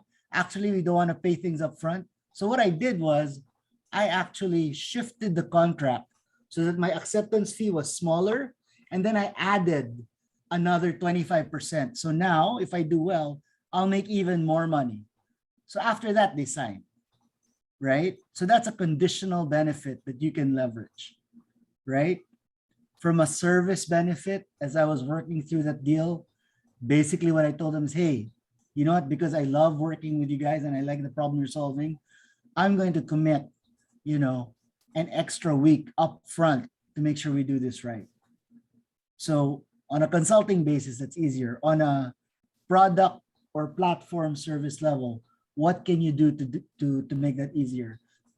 If you're a solopreneur, if you really like if you really want to win over someone, one of the easier things that you might want to do is, add a personal number or a private email in the back to the CEO of the person you're talking to and say, if there's any problem, I'll eat it, right? I'll take care of it myself, right? Obviously, as you scale, you shouldn't be doing that. But in the beginning, before you get as big as Talino, right? You want to be able to, you might have to do these things personally, right? Informational benefit. I just showed you that earlier today, right? By taking a few seconds to share some information that's relevant to your target audience, you create a halo effect of intelligence, right? So I'll be upfront. I leveraged Nina's great idea, took a few seconds to find that information and share it with you to make you smarter and make myself look smarter and look like the expert, right? It's a good, straightforward thing that you can do all the time. It doesn't take much, but you have to be aware and take advantage of it. The other thing you have to remember when you're doing go-to-market and you're trying to win over an institution is that corporate person has an actual human being inside of it, right? So when you're able to pass on something that helps them know what's going on, all the better, right? Developmental, what can we do better? So the whole idea is if you're going to commit to these commit to partners, you can do co-branding together. You can actually develop a customized product just for them, right? Or like I said, do market research for them. One of the startups that I work with, what they're able to do is they're actually able to use the analytics from their food business clients and then recommend to the food business client, what packages or what products the consumers are looking for, right? Because they have the last mile delivery and the in-house AI team. They're able to recommend to the big food F&B groups what they want to offer. Social, emotional, what can you do to make people look better, feel better? At a personal level, there's many influential things you can do very simply. You can greet them on their birthday, right? At a corporate level, you can celebrate partnerships with the people that you've worked with, the companies that you've worked with, right? Strategic market entry. I'm going to use Study DIY as an example, just because it's top of mind, right? You're working with all these schools that have no identity in the Philippines, right? You're helping them with new market entry by going to a market that they've never developed before. You are a strategic partner for St. Middle of Nowhere, Canada, right? That's powerful, right? That's something that you should be taking more advantage of, right? So I hope that helps spark your imaginations and hopefully spark some questions. Does this ladder? Sorry, Nikki, I can't hear you. But if I'm guessing, is the ladder like something you have to take step by step? No, you can skip steps. Then I'll tell her again when she comes back. Like the higher the position of the,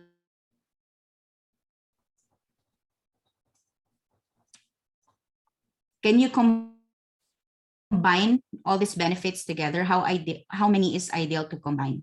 So the whole idea, Nikki, is you want to cluster them in your negotiations. So what I do for my clients is you come in with your initial offer and then you figure out what you can offer that you're willing to give up, right? Or that if they match their commitment, then you're willing to contribute.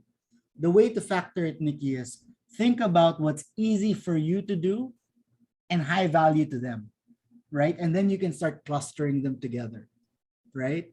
And then when you've got that cluster together, then you have a stronger negotiating position, right? So that's one of the strategic things that you want to look at doing, right? So you don't want to offer all of these at once, because then you're out of bullets. Does that make sense? Yes. Yes. Thank you. Okay, more questions for Joseph, please. Let me share one more slide to get that idea across, right? Again, follow what I say, not what I do. Okay. Here we go.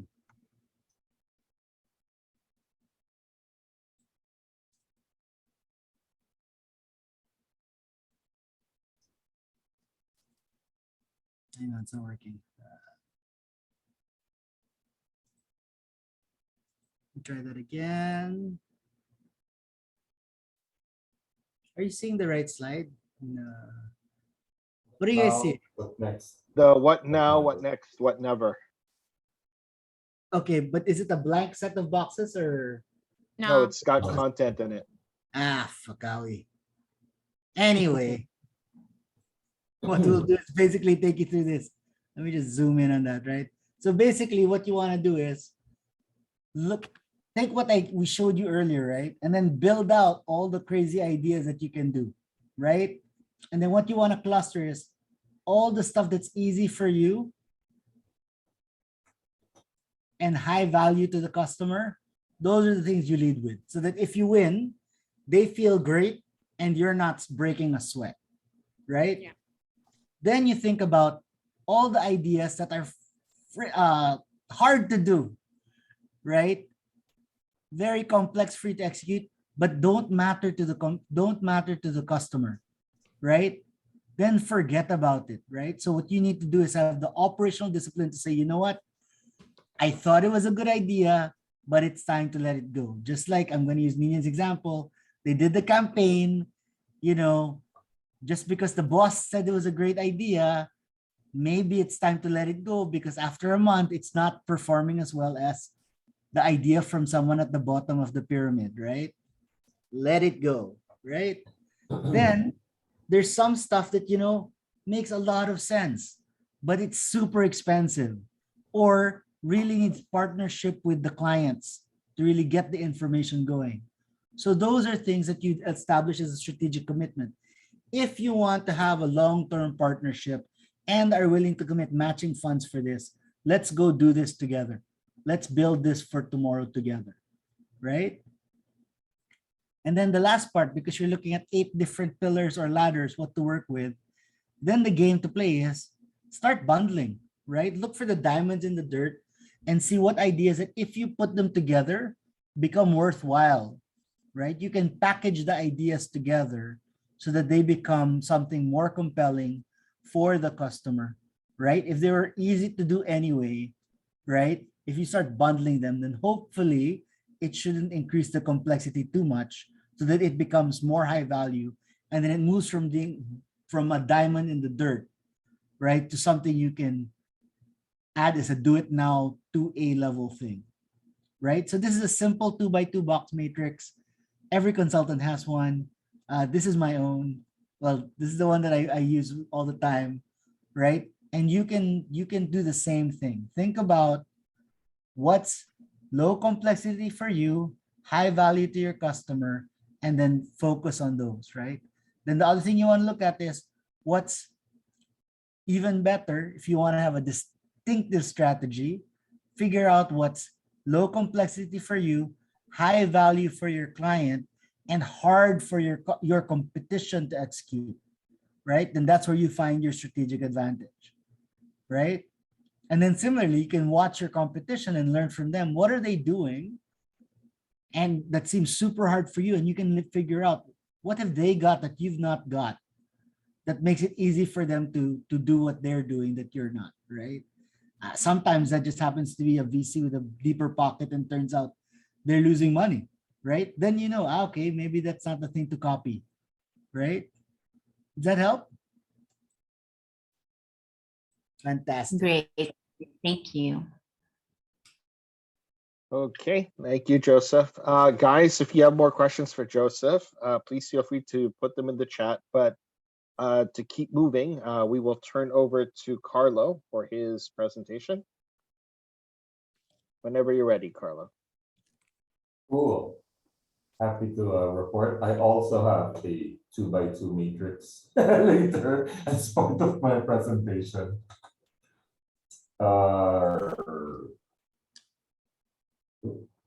Okay.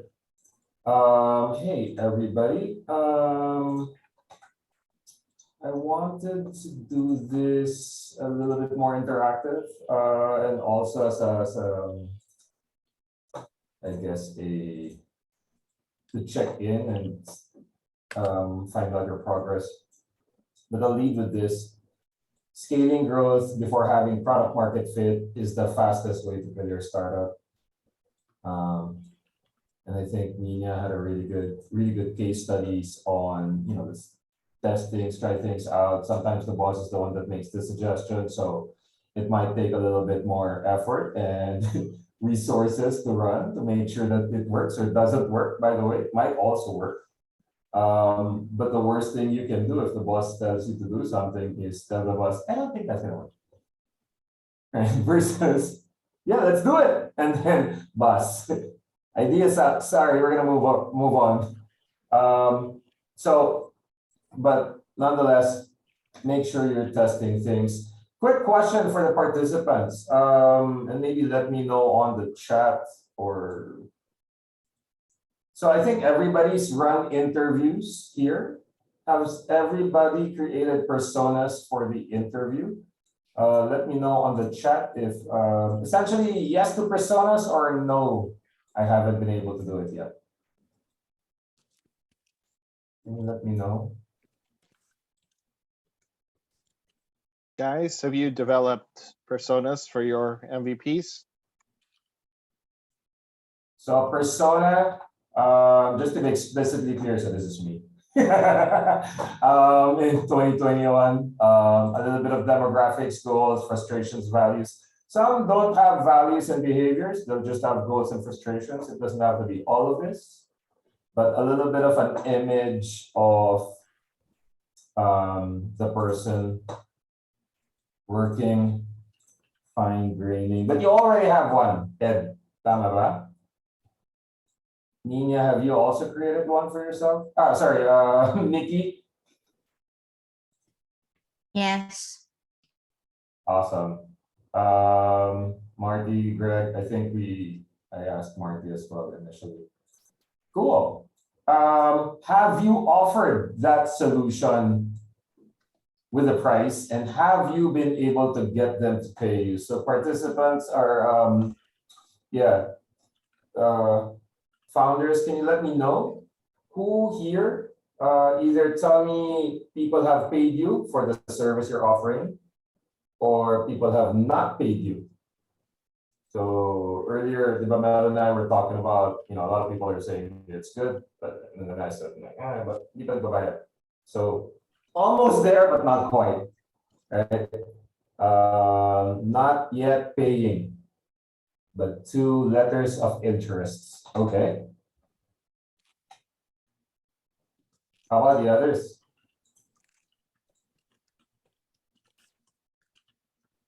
What's a letter of interest? What does that entail, Ed? Can you let me know? Just really quickly, give me what are you offering?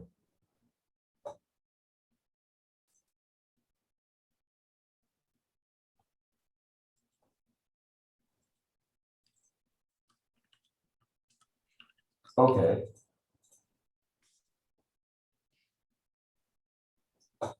Bye, Nina. Thank you as well. How about the others? Greg?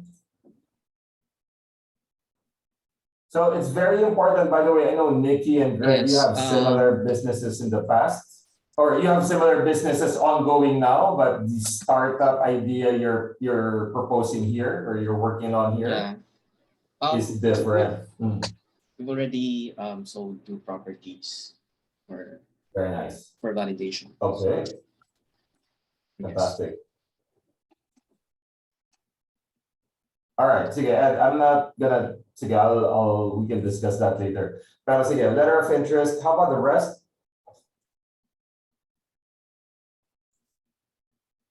After 2 months of trial. Awesome. That's a solid expression of interest. Kumbaga nagkakapirmahan na kayo, although there's no money yet. That when money exchanges hands, something that's like a crucial, super duper crucial step, which I encourage Mel for you to do. It doesn't have to be a lot. And everybody, by the way, it doesn't have to be a lot, but people do not give money for fun. Right? People will give money because they see you as a solution to their problem. And very often, people will try things because it's free. And as a founder, it gives us that false impression that our idea has been validated. Or, a lot of people will say, yeah, that's a great idea. I used to say, we automated enrollment for schools in 2014, 2013, 2015, and people were like, yes, we need that. So I'm like, yeah, so keep going. Okay, for the people that have paid customers, have you delivered? Did you collect feedback and are they happy?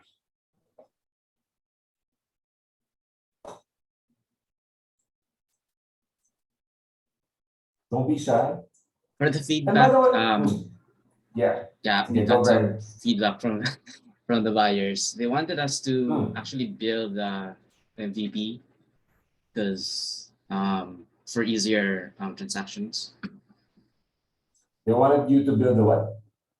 The MVP for the website itself. For the buyers. Yeah, for the buyers, yes. Great. Did they tell you why? Like what sucked about the process that they think your MVP is gonna make things better? Yeah, sure. Because we're doing everything manually. So like minting the product to this blockchain, and then selling them through Discord, things like this. So they wanted us to build a website so they don't have to talk to us, basically. Okay. So hassle kayong kausap, parang ganun. So give me a website instead that I want to talk to people. Yeah, that's what I wanted maybe. Right. Okay. How this is the architectural designs using. Yes, sir. Yes, sir. Okay. Awesome. Anybody else? Arvin? How about you, Nikki? I'm sorry, I didn't hear the question.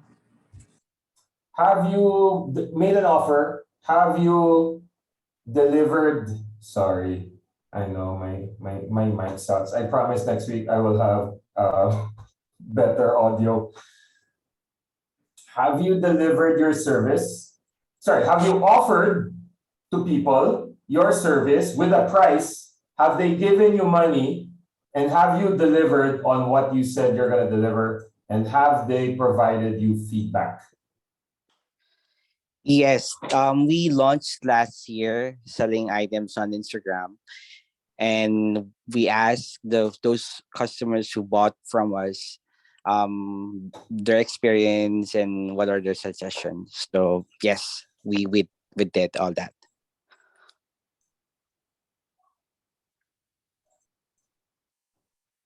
Hello.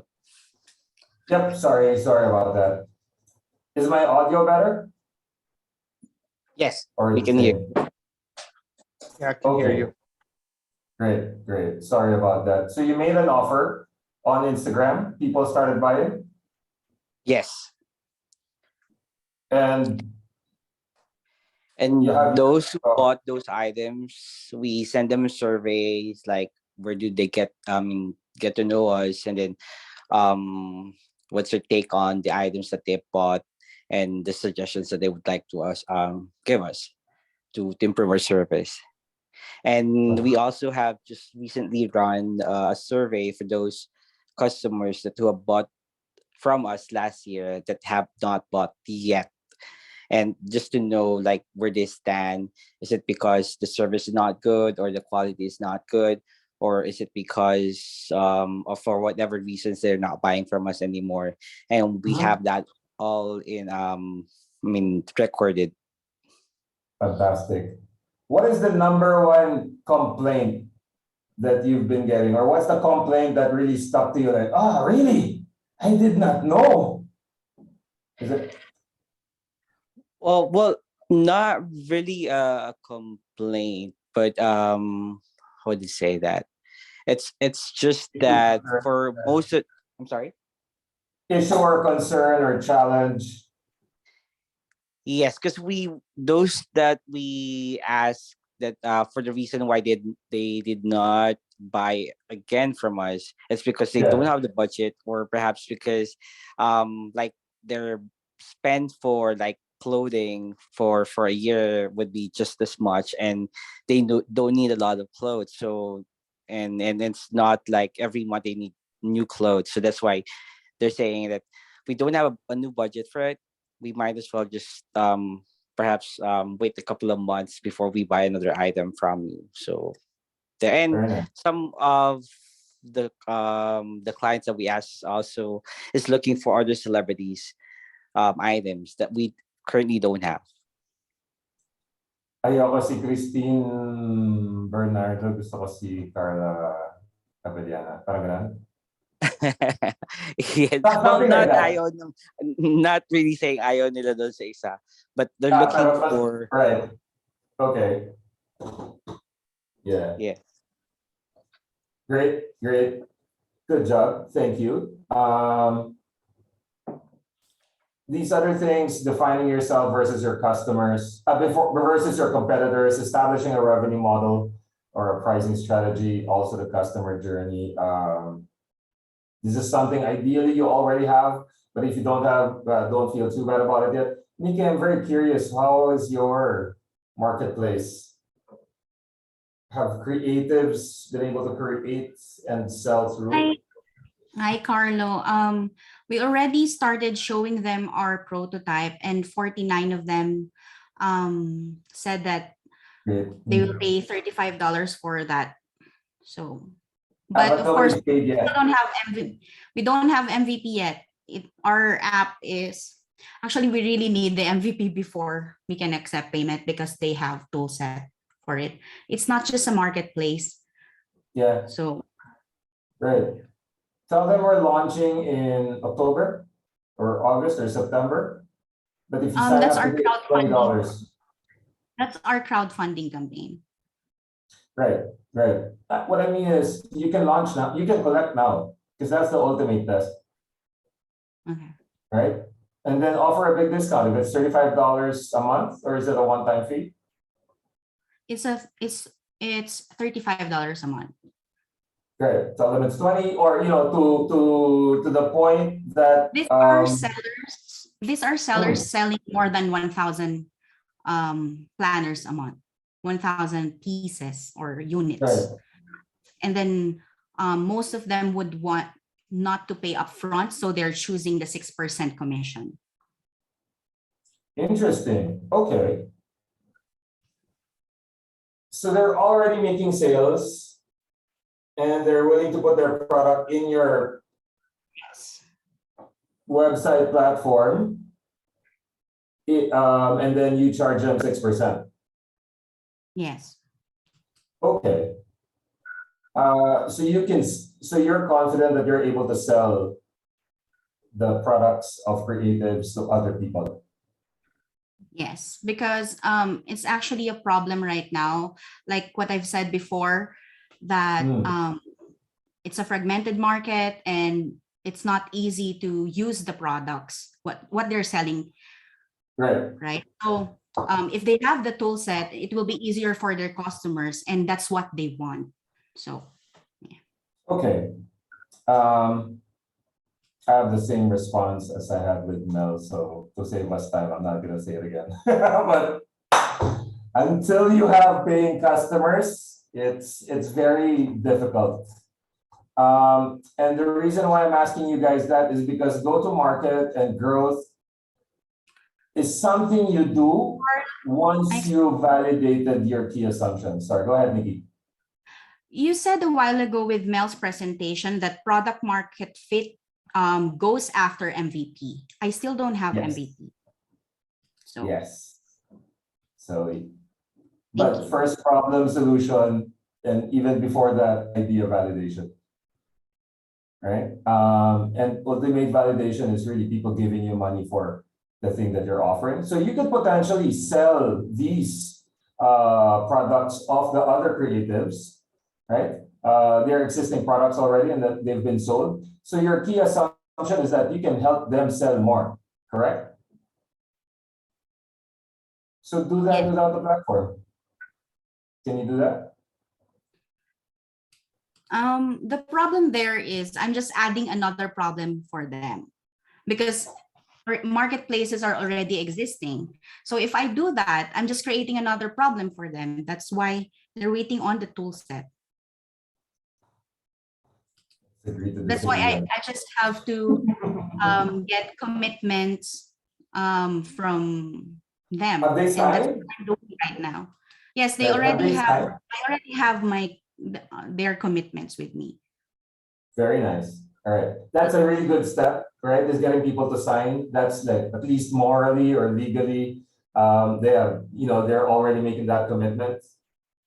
So there, but again, I think you should get like some way to exchange money and test it manually. Anyway, so how do we create a go-to-market strategy? Right, that's essentially the steps. I'll walk you through this. This is based on an article. The URL is here. I'll share this deck later on. So step one is really define the customers. You need to figure out who your ideal customers are and who are your not ideal customers. So you might have a creative that's selling 1,000 units and you have a creative selling less than 100 units. Who do you want to focus on? Ideally, one look and you can see already, who's the real customer? Who do I want to focus on? And you can create personas. There are different templates available there. If you haven't run interviews, I recommend you do, but it sounds like everybody's already run interviews. So that's a very important step. The next step really is getting people to start giving you money, because now you understand the problem, you have a solution, they're interested, so cross that bridge. Now, not later. You want to define channels as well. How did you get them to say yes? Were they in existing Facebook groups? Do you have a website? Did you do search? What do they use? For example, my market is very much in Startup PH, and people ask questions, so I answer.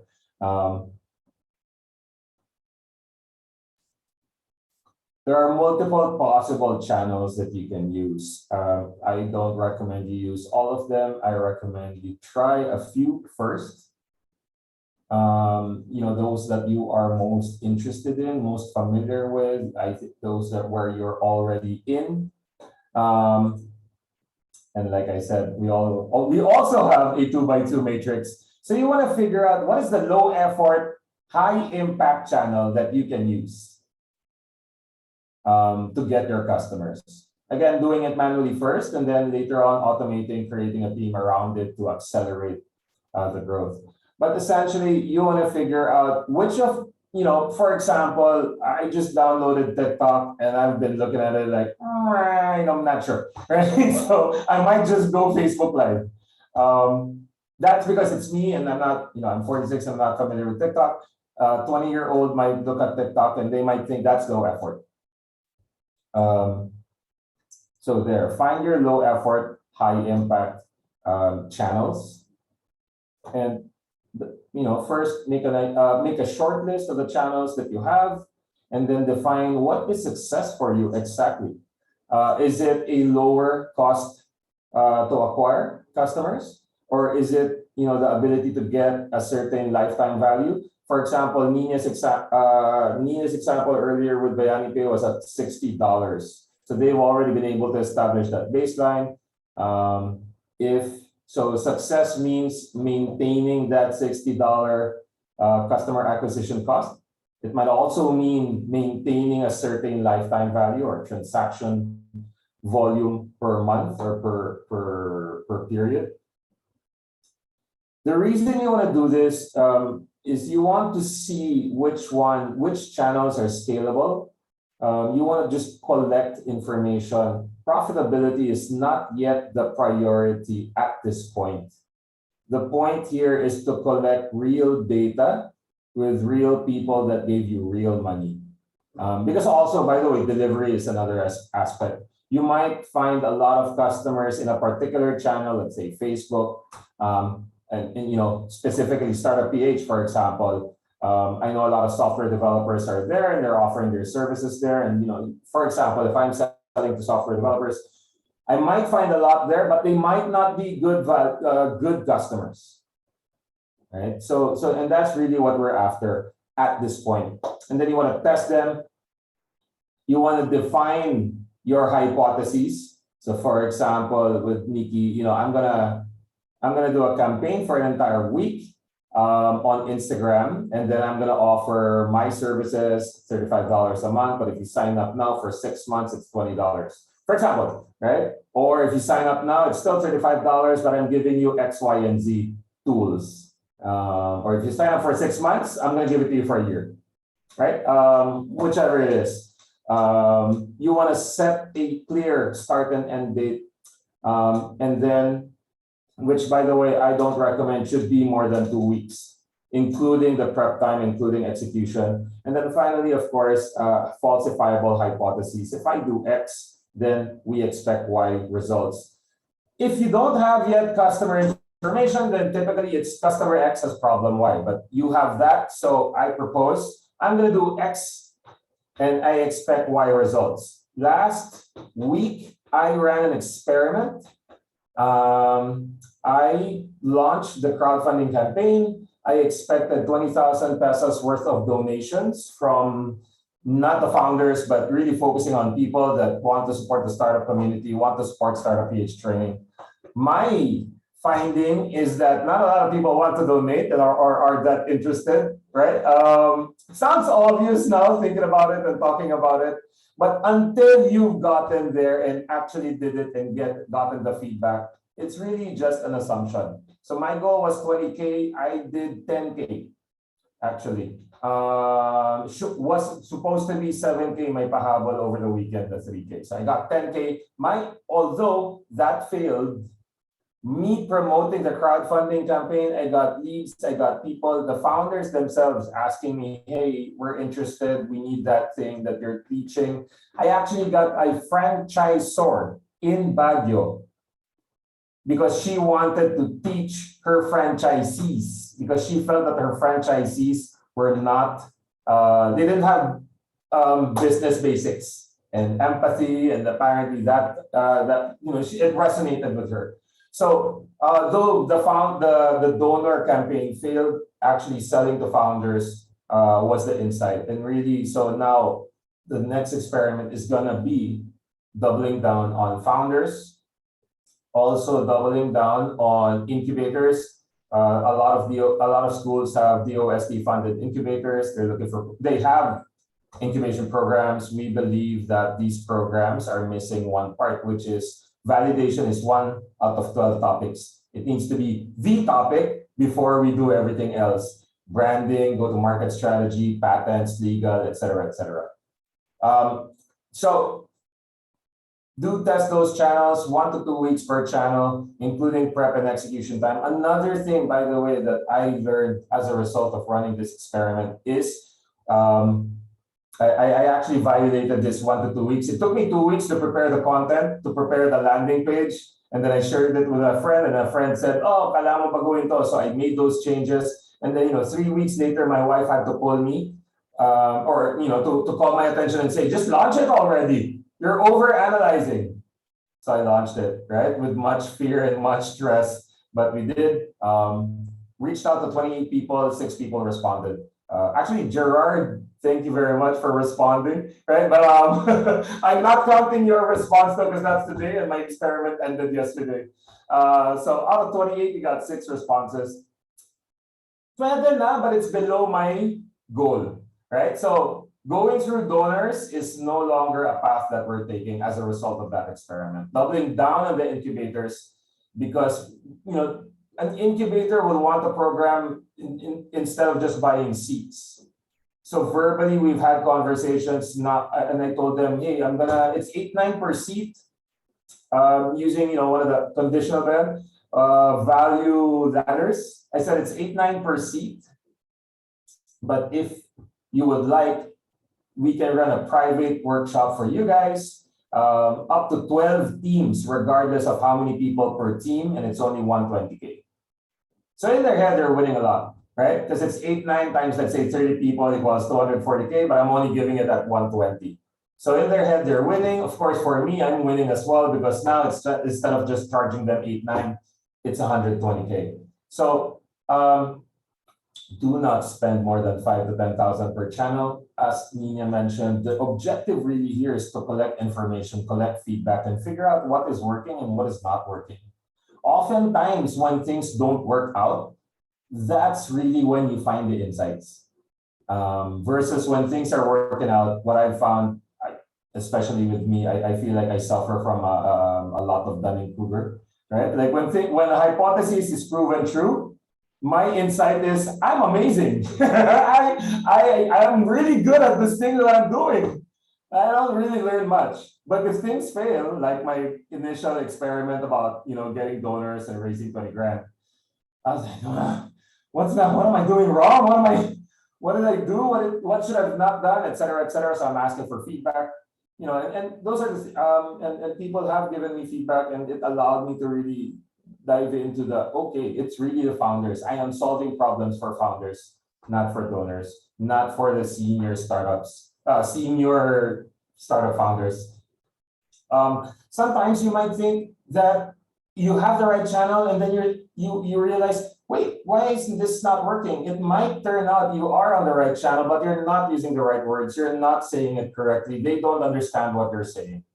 That's also potentially an insight. And fundamentally, what you're looking at or what you're hoping to achieve, and this isn't going to happen on the first experiment, is you will have enough information so that it will allow you to make a prediction. If I increase my spending 10x, I should expect 10x more results. And that, again, execute and iterate. It's not going to happen in one go. Some reminders. Number 1, don't skip the steps. I started with this. I'm going to keep it with this. I'm going to, really pound on this one. You should not be thinking about growth if you do not have paying customers yet. You should not think about product market fit if you do not have problem solution fit. Make sure you have people, personas. By the way, personas not just of your ideal customers, but also of customers that might not be your ideal customer. What are the problems that they have? So really good question by Joe. And what are the solutions people are paying for now? What is the model in which you're able to actually make the business profitable? Initially, it might not be profitable, but later on. But as long as you're able to collect that feedback, you're able to really test different ways, then you will find a way towards profitability. Finally, of course, channels. So that is my. That really is my presentation. Fail quickly, fail cheaply, get that money. And if they're not giving you the money, find out why they're not giving you the money, and then try again. So this is not a step, this is a mindset that you want to that you want to have in not just for your idea. By the way, later on you're going to have a marketing campaign idea. Very similar to how Niña was talking about it. Given a campaign idea, given a go-to-market strategy, they do quick testing, and then they decide which one they double down on. Some they'll cancel right away. Some they will pour money in if it's working. So there, questions. Wow, it's 8:55. Okay, Oh, questions for Carlo, please. Don't be shy. Feel free to speak up.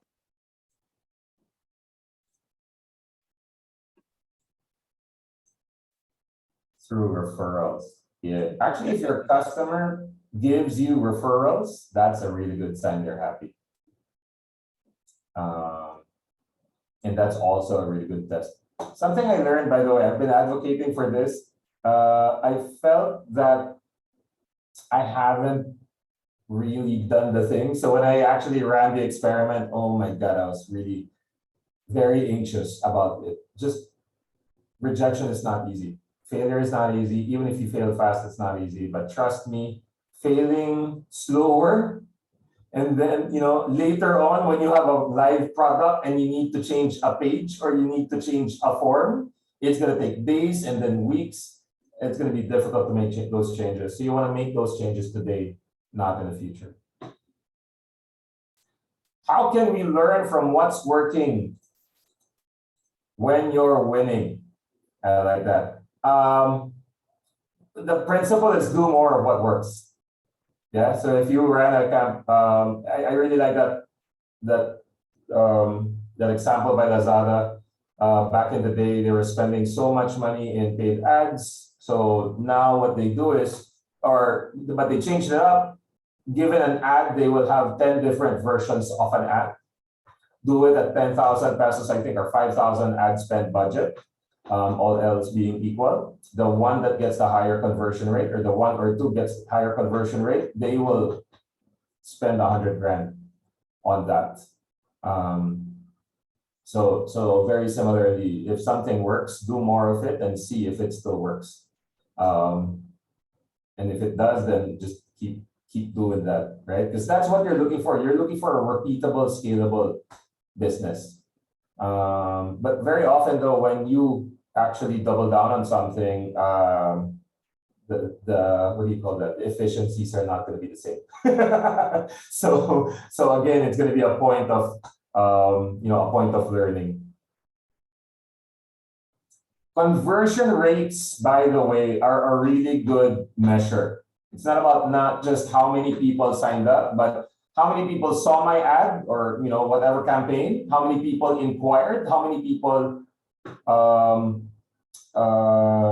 was I able to book a call to, and then how many people did I give a proposal to, and then off that proposal, how many actually signed up and paid.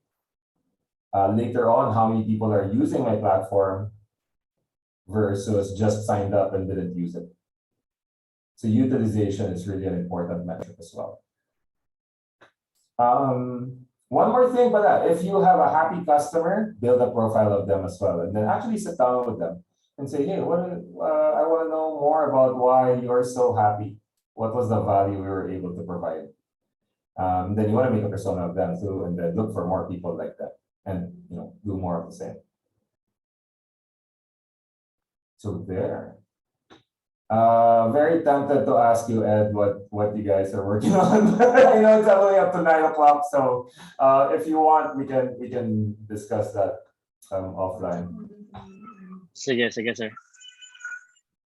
When you have an unhappy customer and they still pay, then you have product market fit. That's I never thought about it that way, but yeah, I am so far from that place, so I haven't thought about it that way. But yes.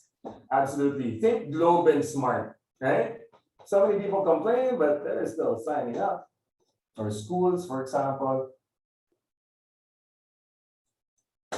Or also some of the US airlines. There's lots of unhappy customers, but they still need to be able to travel. So right. Because their solution matches the problem at the price point, targeting the right people. And actually, there's one example that I thought that I would share because it touches on what both you and Joseph were mentioning about offering something that's so that differentiation, offering something that's more, offering something that's better. There's actually there's a shoe company in Guatemala called Meatpack, right? Meatpack sounds like a food. It's actually a shoe store. They don't have their own brands. They're a distributor for other brands like Nike, Reebok, Adidas.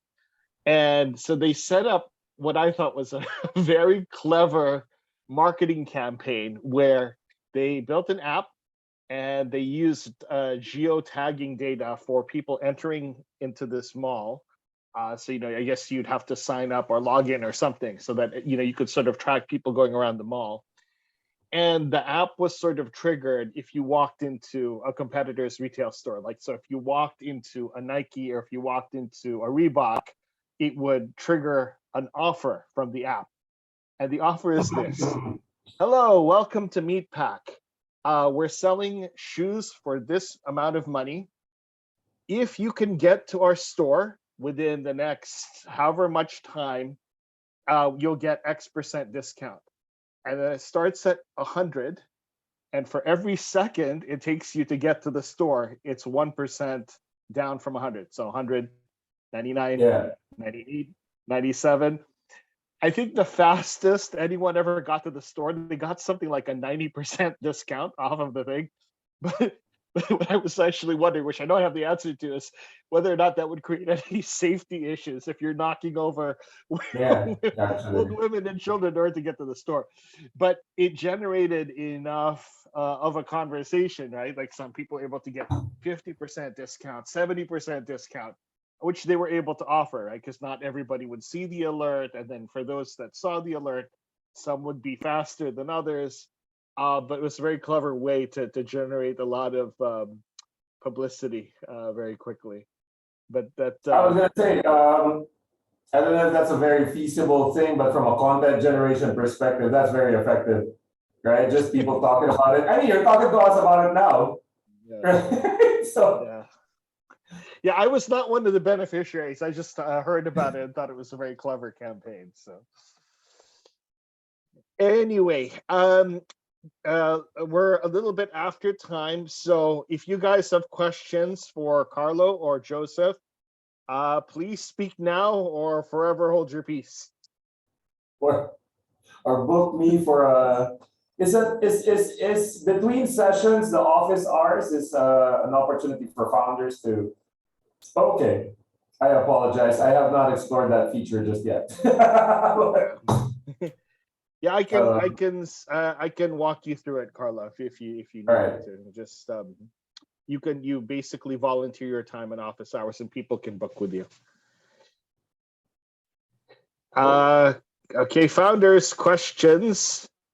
And Joseph has put his Calendly link there. So if you need to ask him to elucidate on anything that he's discussed, feel free to book with him.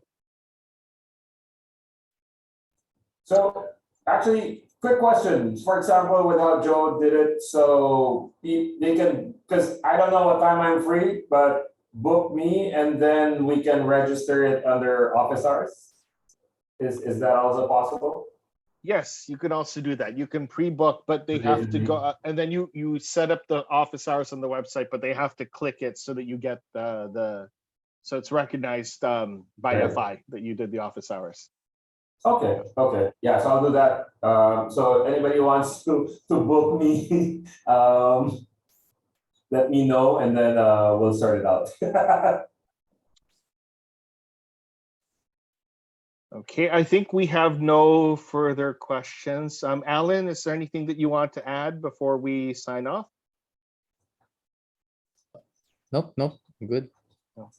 Okay, well then. Mentors for taking the time as usual.